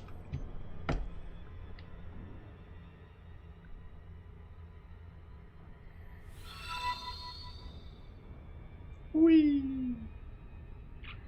So guys, while we're at it, let's go ahead and remember to give the stream a like if you haven't done it already, because it really helps a lot, especially doing live streams, so that more people can come by and have fun, chat with you guys as well. I'm just gonna go over and check Twitch here. Hope that Twitch is muted. I don't know if it is. My channel, it is muted perfectly. Nice. Just want to see how many people are watching on Twitch, because my view counter is broken. Okay, looks like we're almost out. Remember, we don't have to go all the way to the planets. We just have to get within 1,000 light seconds to make sure that there's nothing there either. Yeah, it's pretty good showing on YouTube. And as we're coming within range, there we go. Let's see what we have. Let's go all the way up to the limit here. There's some surface things that we already looked at. There's some orbital things, some resource, some There's that. Nothing that seems too much out of the ordinary. Okay. So now we've been to now we've been to planet 3, so we should probably go to 5. So go 5, 4, 7, right? What happened to 6?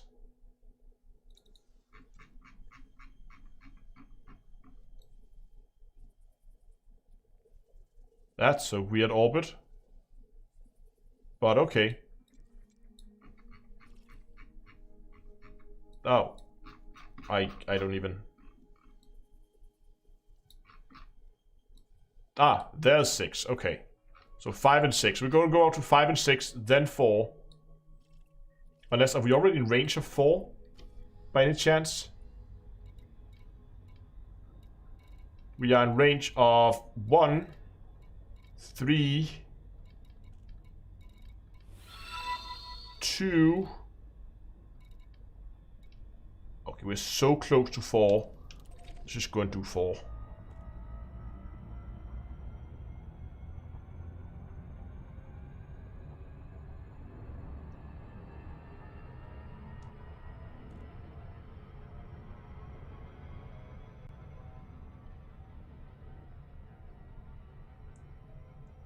Yeah, Darkside, I also had some NPCs shooting the mega ship next to the Adamastor earlier today. I think it's just part of the normal events. Like, there's these scenarios that always happens around mega ships.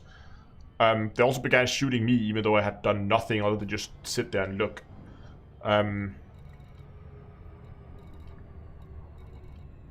There's Planet 4. Resource extraction sites.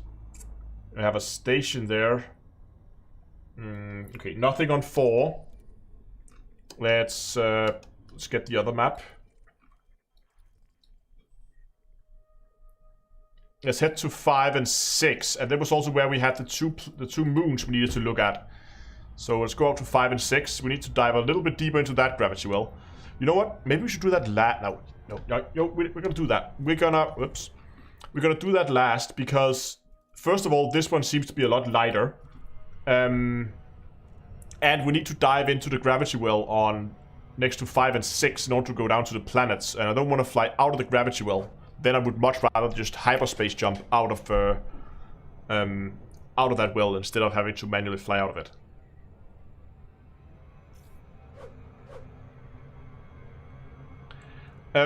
You can see I am in HIP 62. So if we look at the route while we are flying here. So I've been in Chukchan, I've been in Aloe Valley and haven't found anything. Then now I'm exploring this system. We still have 2 more systems, if time permits. Like there's this one here and this one here. So I'm still missing 2 systems that I haven't explored at all.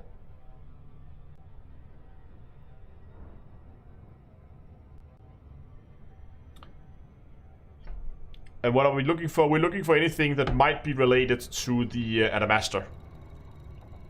We are now in range. And it's... There's another carrier here.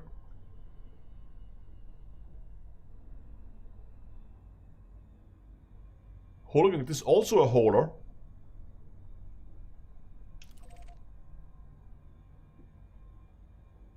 That's odd. I don't know if it is. It? Should we go and... Okay, let's go and check it. Now we're diving into the gravity well anyway.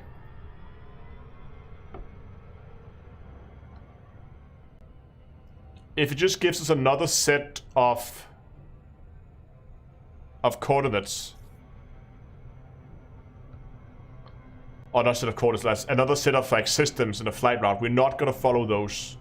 Not today at least.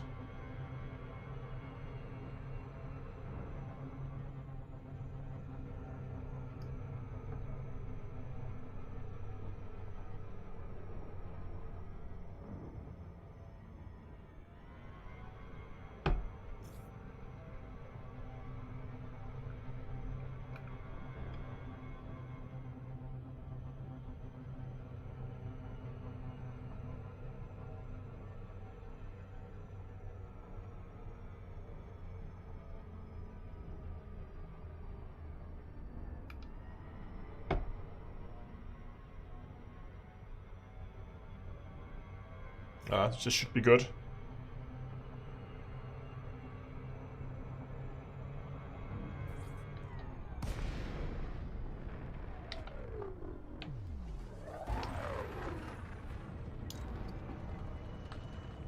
Okay, let's go and scan this thing.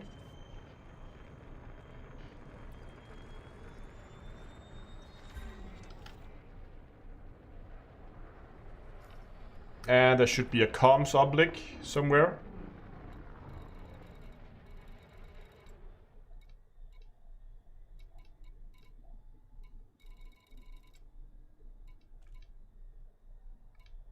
No, not the comms data array.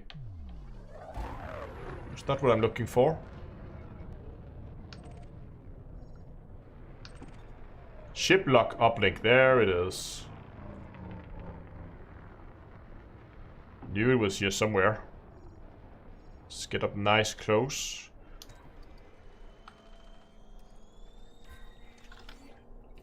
What do we got here? Okay. So this one also is also heading to Chukchan, and is heading to 3699, just as... Hold on. So from this system, it's heading to 3699, then to Chukchan, then to 24. We don't have the 2436, and then to Chukchan again. But it's also heading to that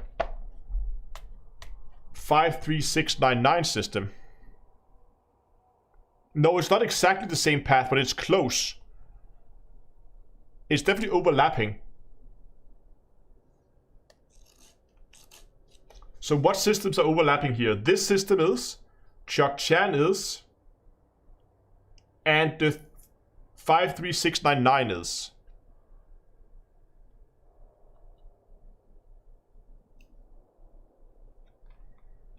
So I'm just gonna put, we know Chukchan of course, I'm just gonna put small stars next to the systems here, because we found another carrier that does the same systems. And it also does the 53699, 53699. It does not do 56 anything. 278. Oh, it does. Oh, we have done that one. It doesn't do 55469. No, it doesn't. But there's some overlap there.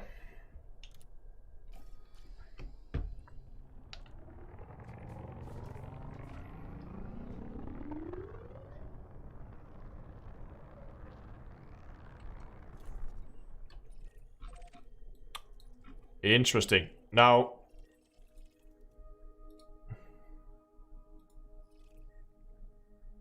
okay, so there was a human on this one, but that's the fleet carrier that parked here.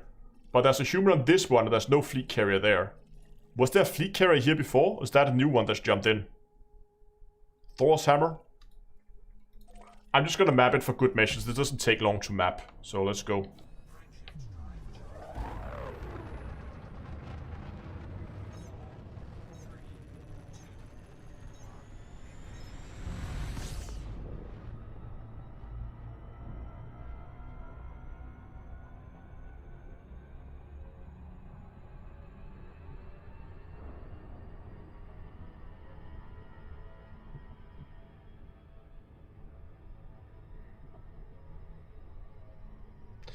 Yeah, it's a new mega ship that's in Chukchan. It's not a flyable ship. You know what? I'm just gonna change that on YouTube because so many people are getting confused about it.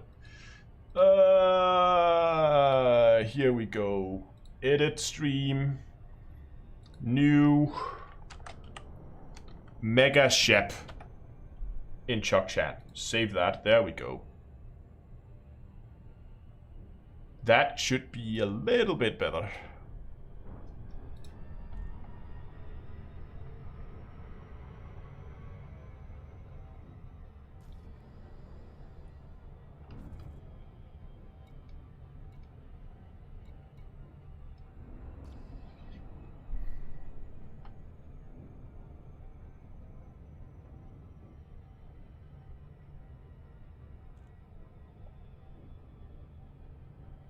Yeah, something along those lines even.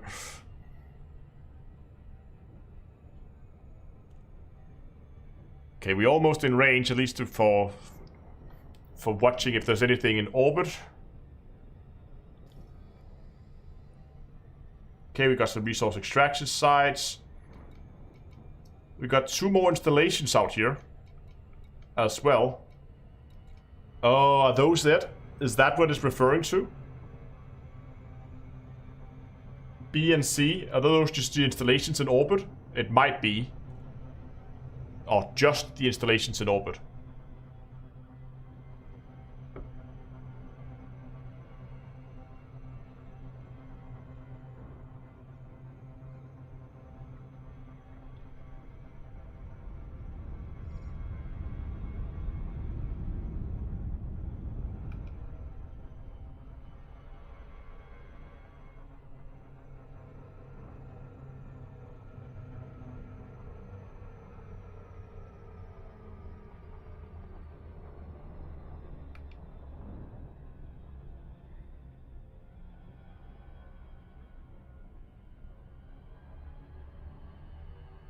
If I park myself right, I should be able to map both of these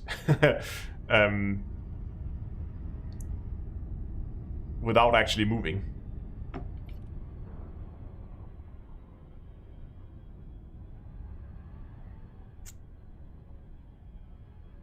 I think if I go from here, can I? Oh, right. Okay. You can only do 1 planet that I actually have it targeted. 2 probes. That was actually bad idea to shoot it there. Oh well. It'll probably be fine. Boom.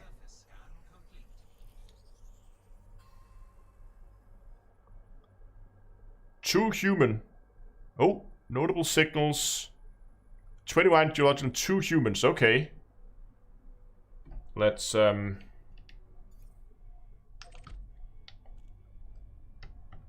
target that one. And 2, let's do a little bit more sensible this time.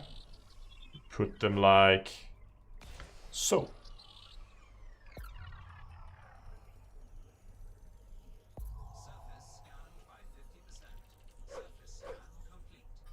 And here we have just geological sites on the surface.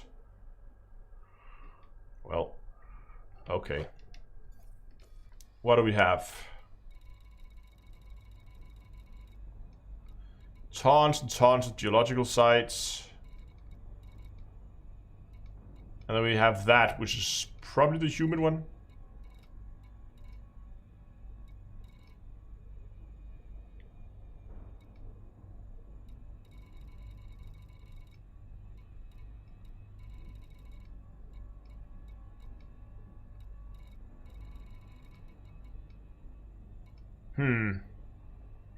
Yeah, we're gonna check that that hold there.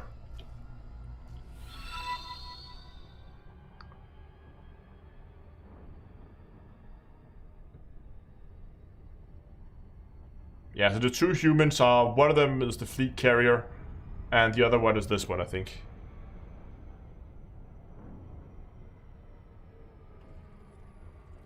So we are at B5B. B5B, yes. So fleet carrier, and then there's this one, okay.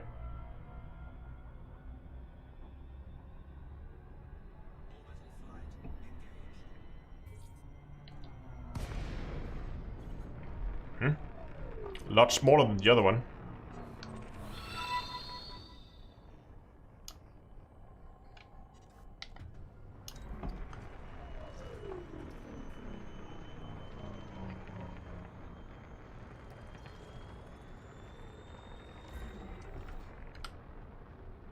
Targets identified. Lots of targets identified. Hackable maintenance hatch. Never seen those before. Oh.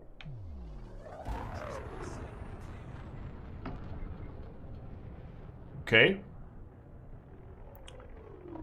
It's an unauthorized installation.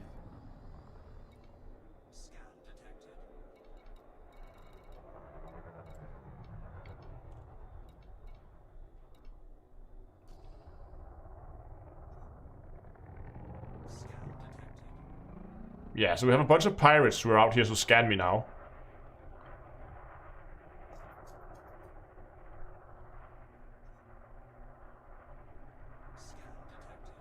Let's just make them do all the scans so they're gonna pay less attention to me.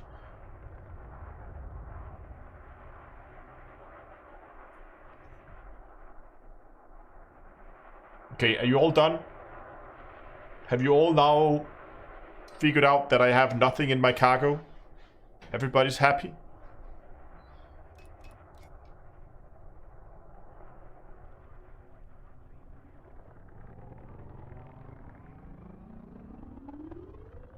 Yeah, the unauthorized installations are not that uncommon. So, this in itself is okay. I just want to see what it has.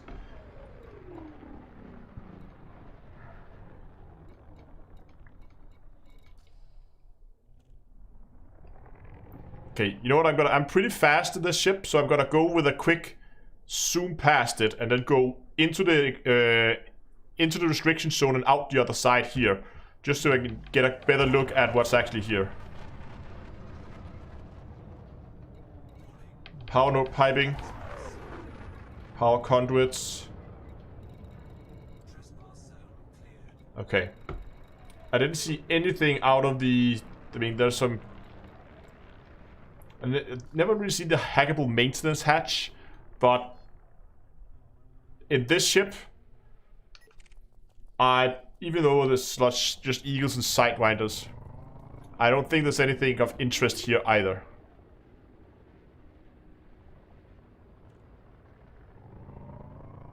Look, I can't hack it. If I go in there and stay in the trespass zone, I'm gonna be absolutely obliterated in seconds. I'm not gonna survive in there for long. For that, I need something much, much heavier than this.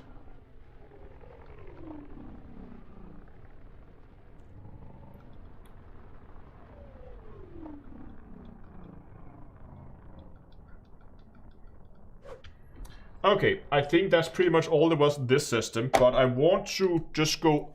Normally the next system would be this one, but since the other fleet carrier also went to this system, I'm gonna go there first and see what kind of interesting stuff and things we can find in there.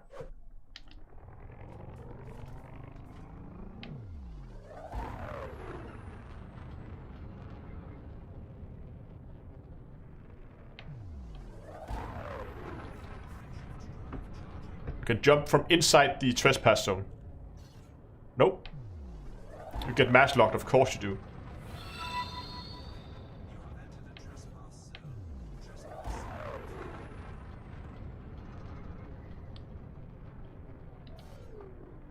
Still mass locked.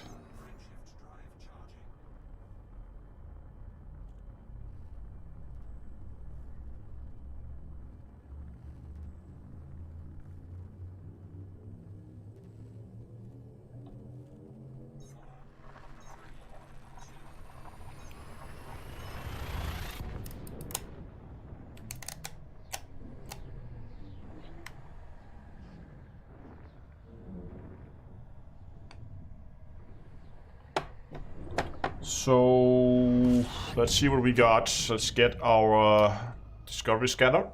Nope. It's a nice star. F class. 13, that's not just also 13. Let's take a look at the map first. A lot more manageable.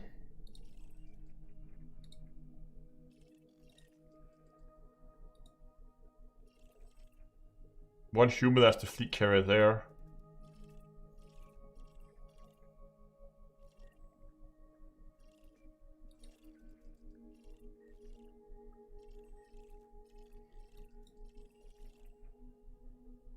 Wait, I'm just gonna quickly scan the system, get some distance to the star, and then we're gonna do a quick scan of the system. Just to be 100% sure, it's not that big, shouldn't take long.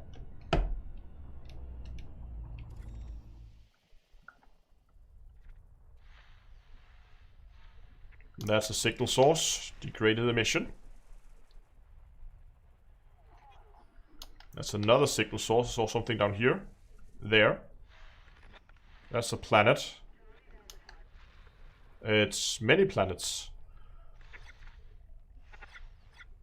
What is that? Collective transmit... What?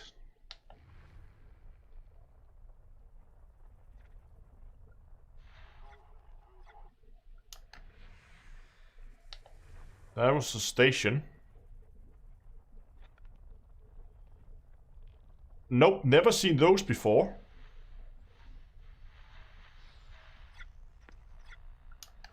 That looks like a thing we want to go and have a look at.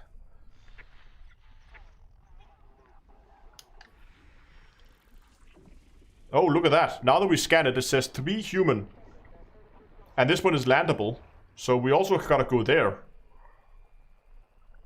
Now we gotta finish our scans. It's all around planet 1, so... There's something here. And it's mostly just signals. Convoy dispersal patterns. Coded emissions.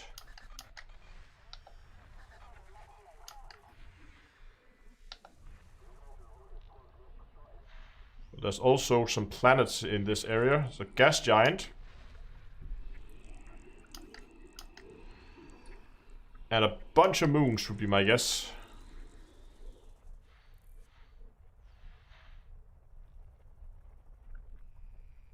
Okay, that was the resource extraction sites.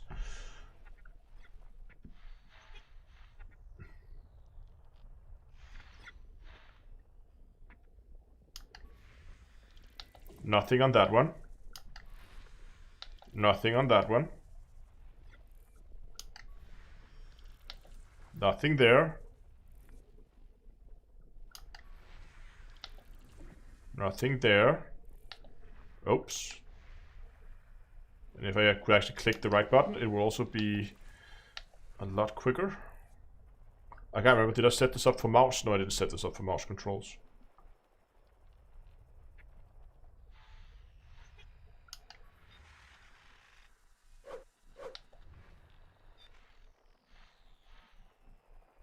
Come on, where's the rest?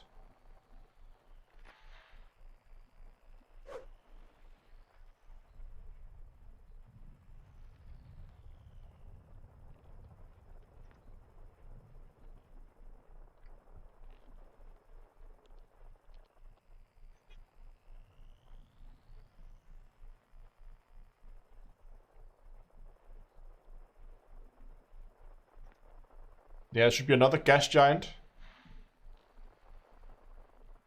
But where? Okay, we're gonna fly out to it and then scan it there. Let's start by just going and checking out that satellite thing.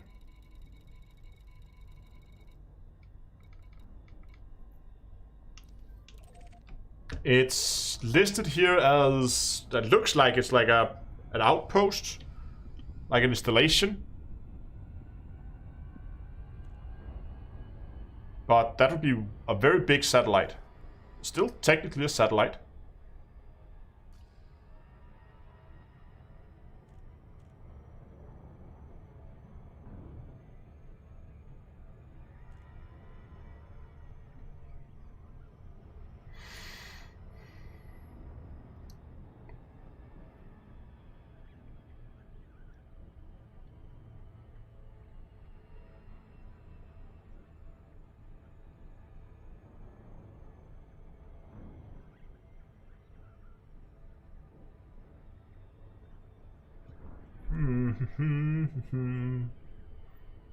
What is that? That was a wake. Okay. Psycho, it's a mod. It's not just a simple color matrix. I have a video on my channel where you can go and post it very recently, like last week, about how I set this up.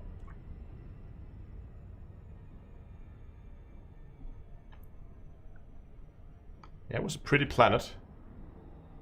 We can land there. Look at all the small craters. I think it's landable. Looks like a high G one though, so we gotta be careful.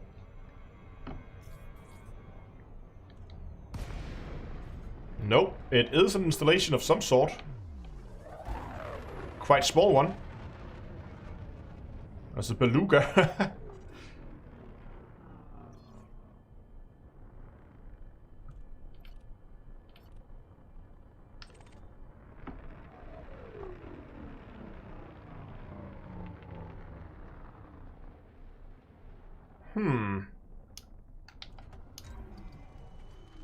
Let's go ahead and manifest scan it. There is a lot of things on this. Let's see. Radiator panels, hackable data transmitters, cargo bays. Oh, but we have uplinks. Aha. See, those are interesting. And those we can scan.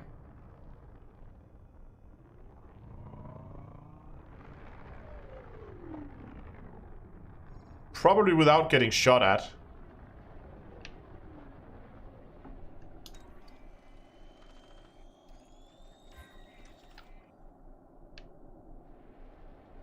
Aw, I got nothing.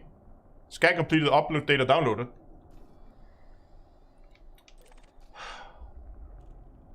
Is this another dot?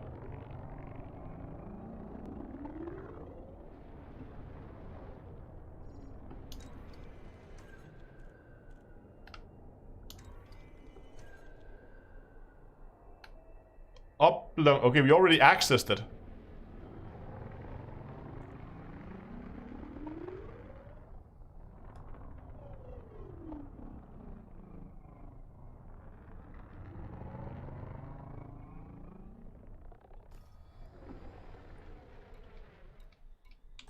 Comms installation.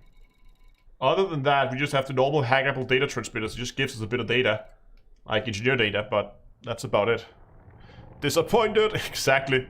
Very much disappointed. Now, one thing we can find out here is... will the great Phantom fit through that opening? Answer is yes.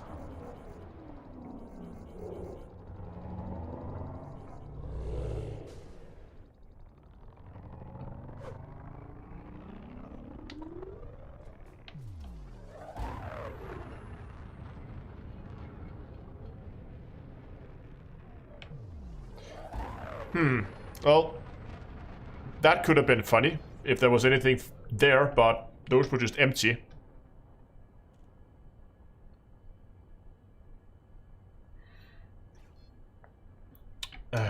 So we had something with this one. There were like two human signal sources on this one, right? 3 human signal sources. One there, so 2 on the surface and 1 in orbit. Everything is accounted for. Was I right in my assessment that it was a high G planet? Yes, ish. 2.6 G, so...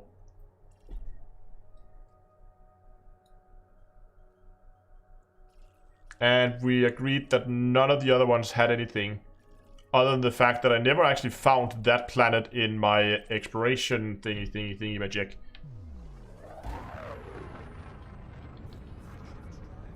Let's get into Super Cruise.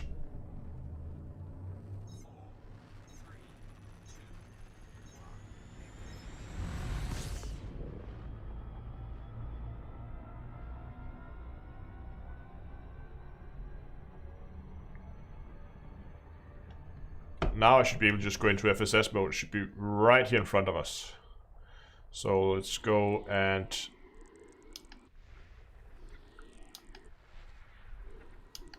scan that.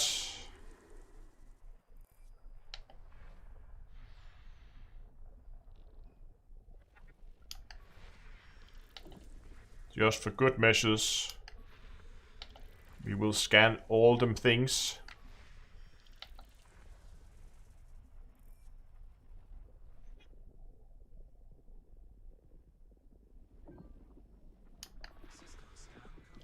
Hey, there's a human thing on that thing. 3D. Let's see if that's something we can see from here.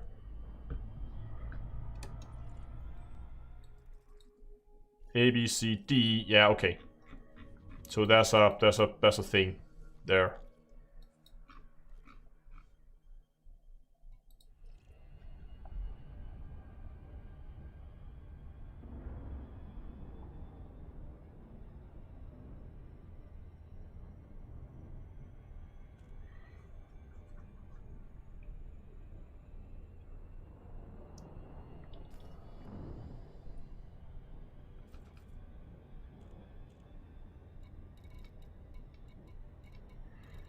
But just for good measures, we are gonna fly out to it. Just to take a look. Probably also should go by planet 2. How are these laid out? Not really the same direction at all. Well.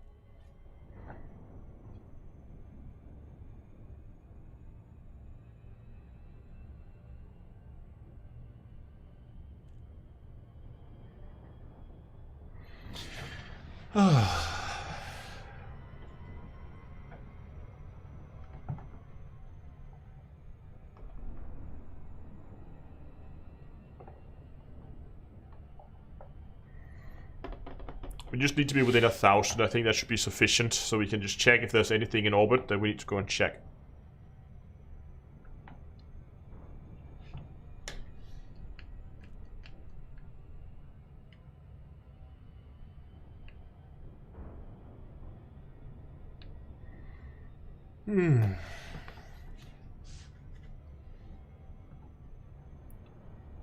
He's going for a free anaconda. Oh god, no.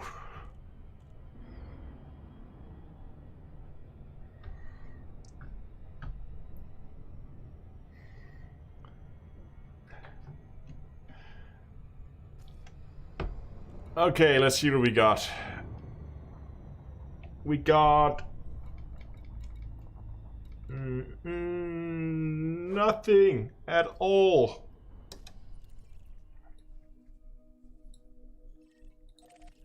Let's go for planet 2. Let's go back to the normal map here.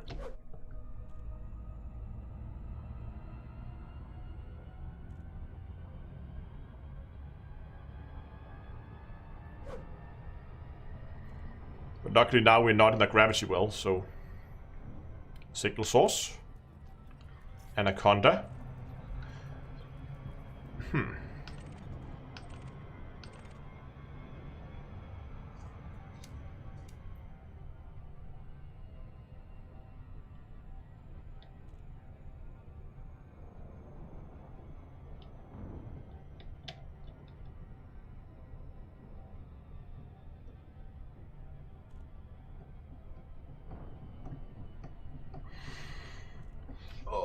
So this, and then we have just one more system we haven't looked at yet.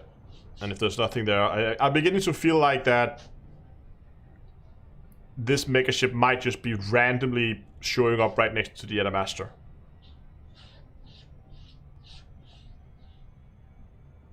It might be a wild goose chase. It might very well be. If nothing else, I had fun. It's always fun to run around and explore inside the bubble.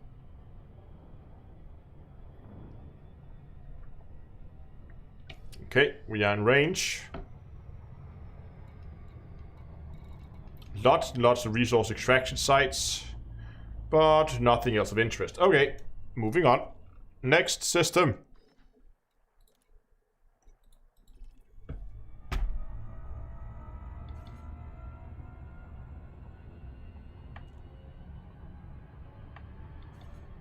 Too fast? What are you talking about? I'm not trying to drop out. I'm trying to jump.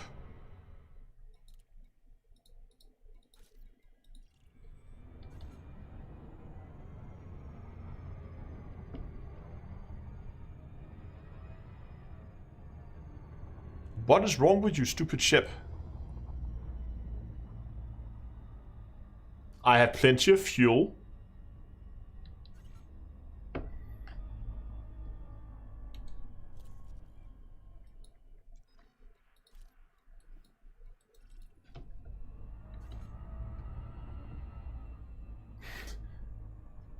Oh, I have a wake. Thank you. That's why.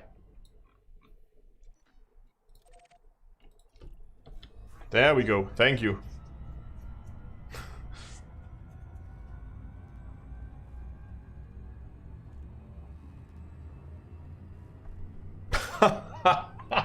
70, are you kidding me? I'm gonna do you a favor here.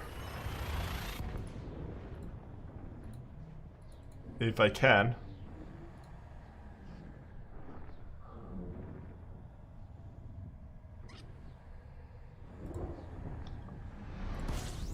I don't think I... Okay, I don't know how. Yeah, damage is done. 70's time traveler. it's been broadcast.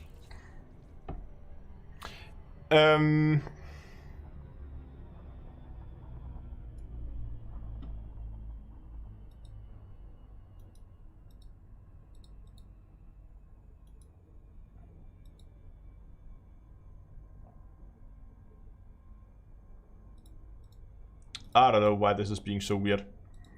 Let's go ahead and scan the system, see what we find. Gotta honk it. I can already see a lot more planets on my radar. Okay, only 16. That's not too bad. Some of them are pretty far away, but it's not terrible. Let's get some distance to the star and let's do the scanning.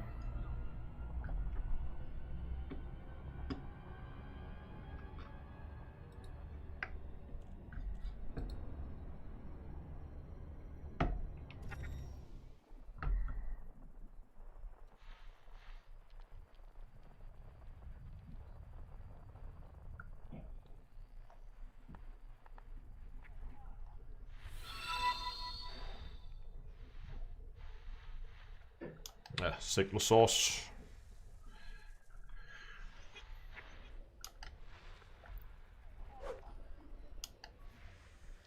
Nothing there.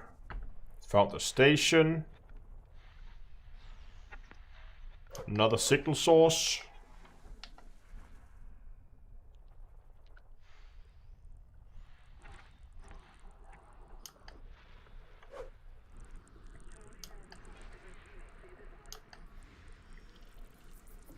We found a water world.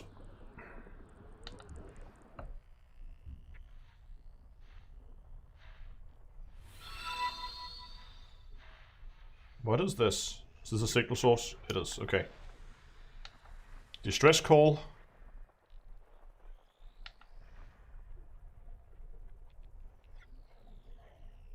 Something right here, it was.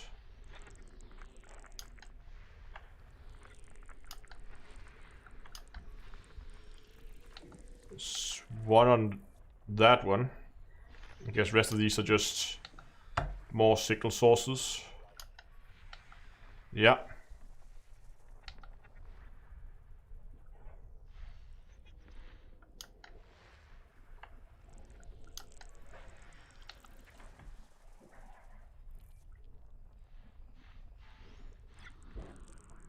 Is that an ammonia world? Also a water world.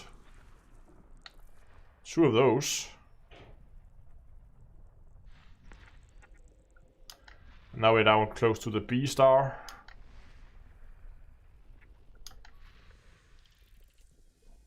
Oh, that's pretty. And lots of humans signals close to that.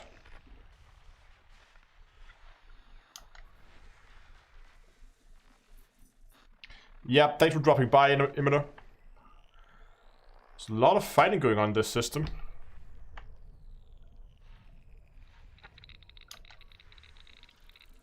That was an asteroid belt.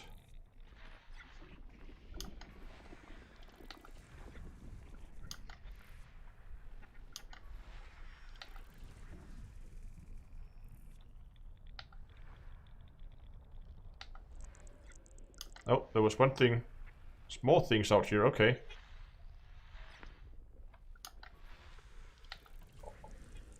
There's a lot of these out here that has human signals on them. And I don't think it's all fleet carriers, but it might just be surface outposts.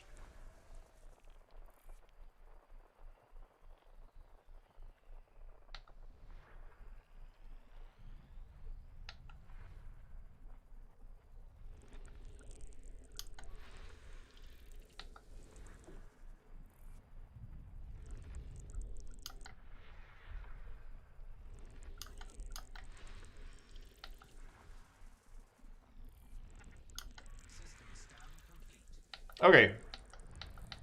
We are done. So, let's see what we got.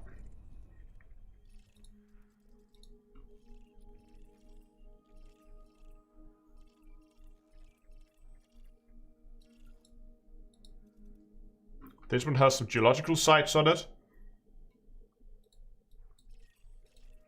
2 human on this one. Yep. Accounted for. None, none. 1 human, that should be... yeah. And 3 human. 1, 2, 3. Ooh, a nice straight line.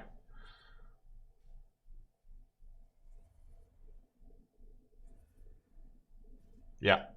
Okay.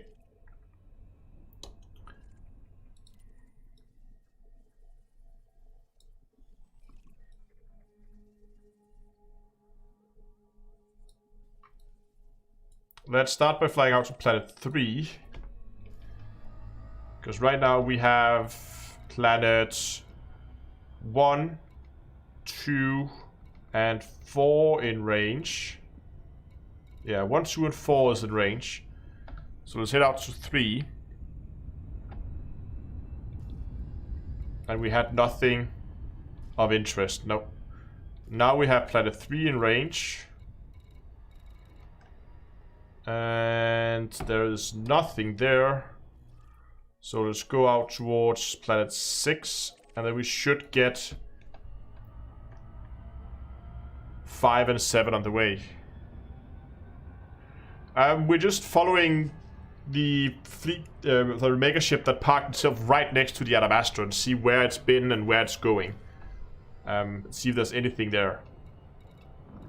There we have 6 and 7. Well, that was 8. Okay, hold on. Oh, I took 8. I wanted to get that was 6. There we go. So we should have 5 pretty soon.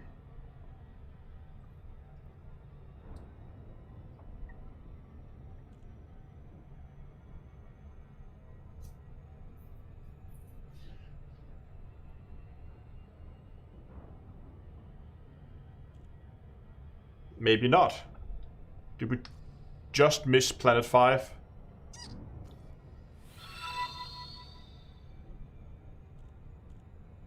There we go. We got planet 5 and there's nothing there.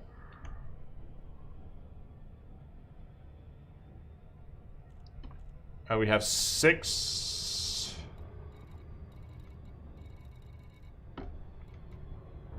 Seven and 8.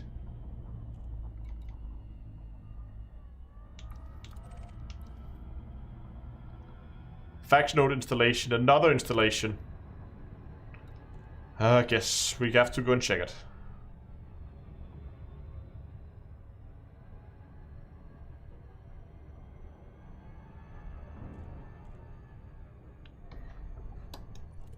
And then we just need to go out here to the B system. Luckily, it looks like most of its planets is pretty close to the star.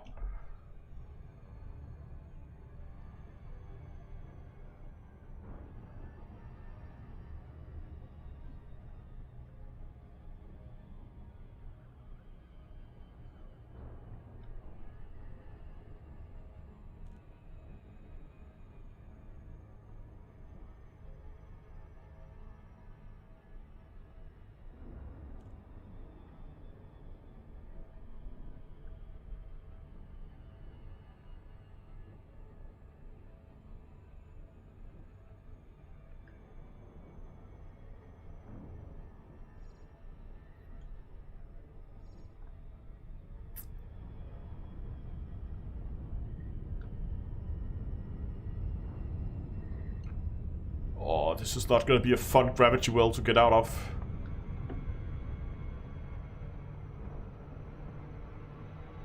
There we go. Bleed off some speed.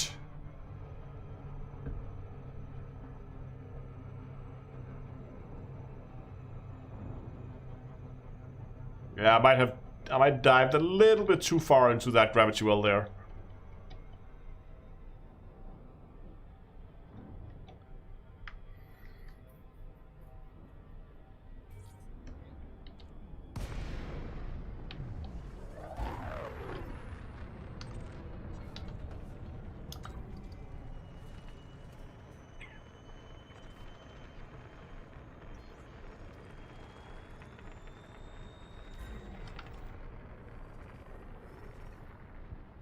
Okay. Lots of stuff and things. Oh, we got more uplinks. Ha ha ha! Please be working this time.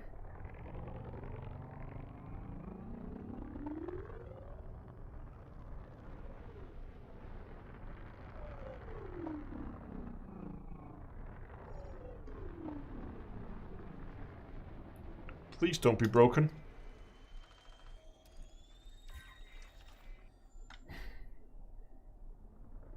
Nothing.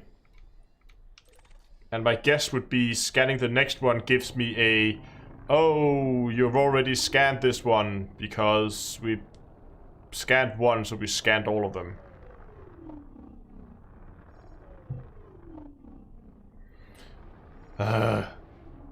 This feels so disappointing when you finally find ship uplinks. Well, it let me scan it, so we better scan all of them.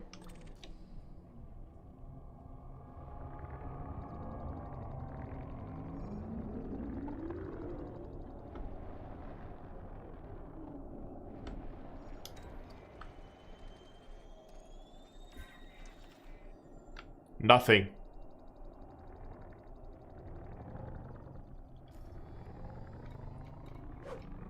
Just gonna fly around this area just a bit, just to be absolutely sure there's not a uplink 3 anywhere that I might have missed.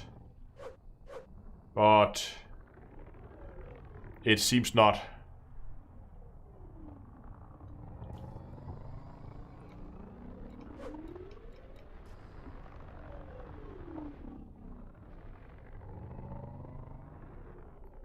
You guys know we have to do it.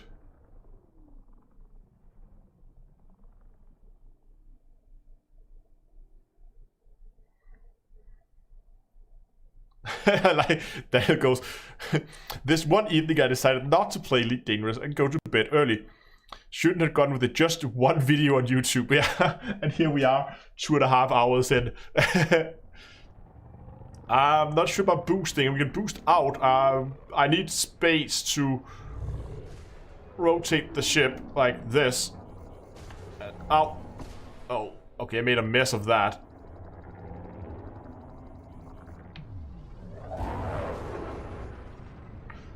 See, shields didn't like that. Not one bit. Stupid installation. Oh well. Saga City Core.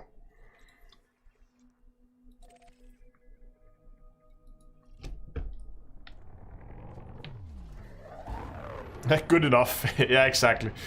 Okay, let's get some distance behind us. Let's go out and check out that last few planets, and then we've been to all the systems.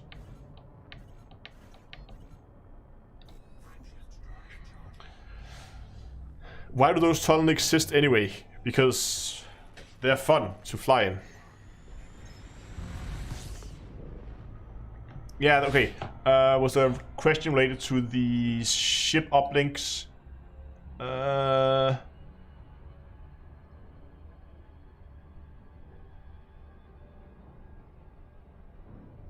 Okay, I can't find it, but yeah, as Revco also said, these uplinks are often where you find the story-related logs. So, for instance, you can see some of these things here. Here, this was the mega ship that we found in Chukchan, and by scanning it, I got this message out of it. So, scanning these often or sometimes gives you logs and stories and interesting things, and that's why when I see them I always scan them, because they can contain something useful.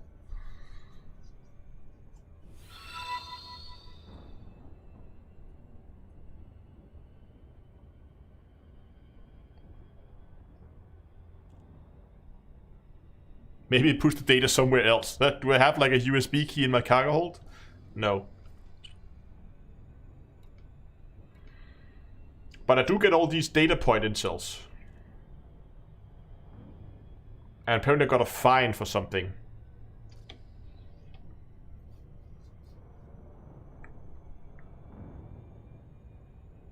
Check the codex. Okay, let's check the codex when we just missed this one. We have time while we fly out there. We'll just do a loop of shame. That's okay.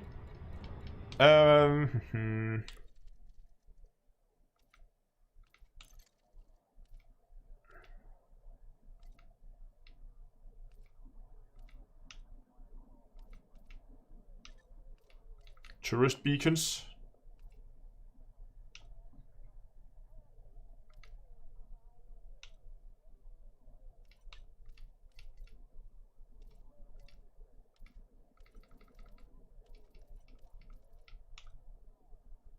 I don't think I have anything that is recent.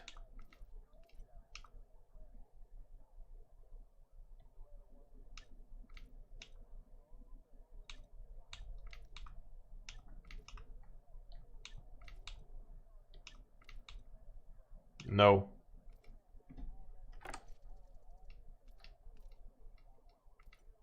Come on.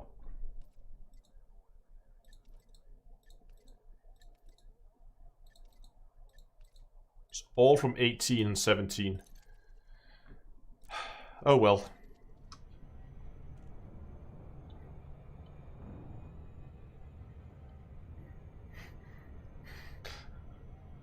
Dunkel Horror, are you not getting drinks? I thought you were going out. What do we have there? A Asp Scout. Lawless Asp Scout.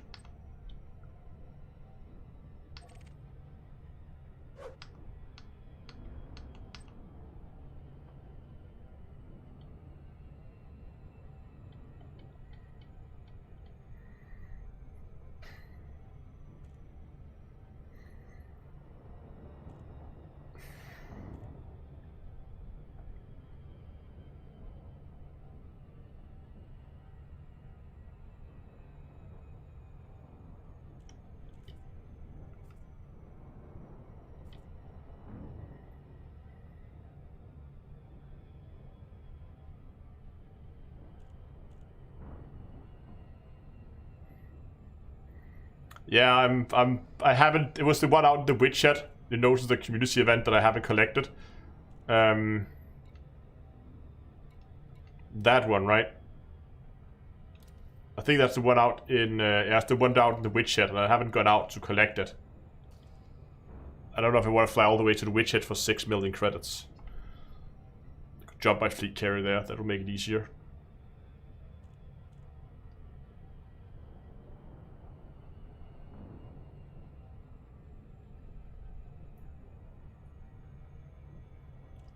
It's good, Duncan. Should I temporarily revoke your moderator rights with just sitting here drunk with moderator rights? What do we have here then?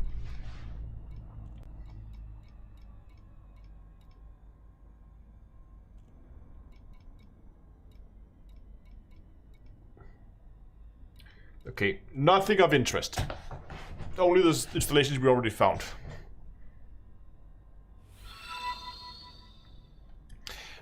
I think, unfortunately, that is the dead end. We've been to all the systems that the fleet carrier, or that the the megaship can go to, and we scanned every single planet that. Oh yeah, we scanned all the planets, and we've been close to all the planets to see if there was anything. We've been to all the installations that was there. While we did find another megaship, I feel like that's just going to be a never-ending rabbit hole of megaships that we're going to keep on chasing down. There is still the interesting fact about the Alliance heading out into the Colsac. I don't know what they're going to end up doing, but it might just have happened to be a megaship that happened to jump into pretty much on top of the Adamastor a week after its arrival. I don't know. Or maybe there are some deeper clues that I'm missing. But anyway, this seems to have been a dead end at least. But just because it was a dead end doesn't mean that it wasn't fun. I had a lot of fun, and I hope that that you have as well. I'm gonna call it for today. Remember, guys, if you are enjoying it, these live streams, then go down and hit the subscribe button if you're watching on YouTube, and hit the follow button over on over on Twitch. And while you're down there anyway, if you haven't done already, remember to give the stream a like. It helps a lot. And of course, if you are into more puzzles and code breaking and those kind of things in Elite, then maybe you should take a look at little Dave from today. And maybe you should join the Discord server where we set up dedicated channels to collect clues and to discuss all these kind of things.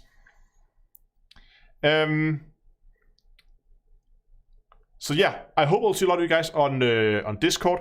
There will not be a live stream on my usual spot tomorrow. Normally I live stream on Tuesdays, but I live stream today because I had the time and there was something fun to do. Yeah, so the link for Discord, I'll just quickly post that here. It should be wow, if I can spell. Discord.d2ea.com. There you go. There's the link for Discord. Should take you straight there. But anyway, I hope I'll see you guys on Discord. I hope you'll join during the next live streams. And again, do check out Hello Dave. There might be something interesting in that. And then until next time, I'll see you guys in space.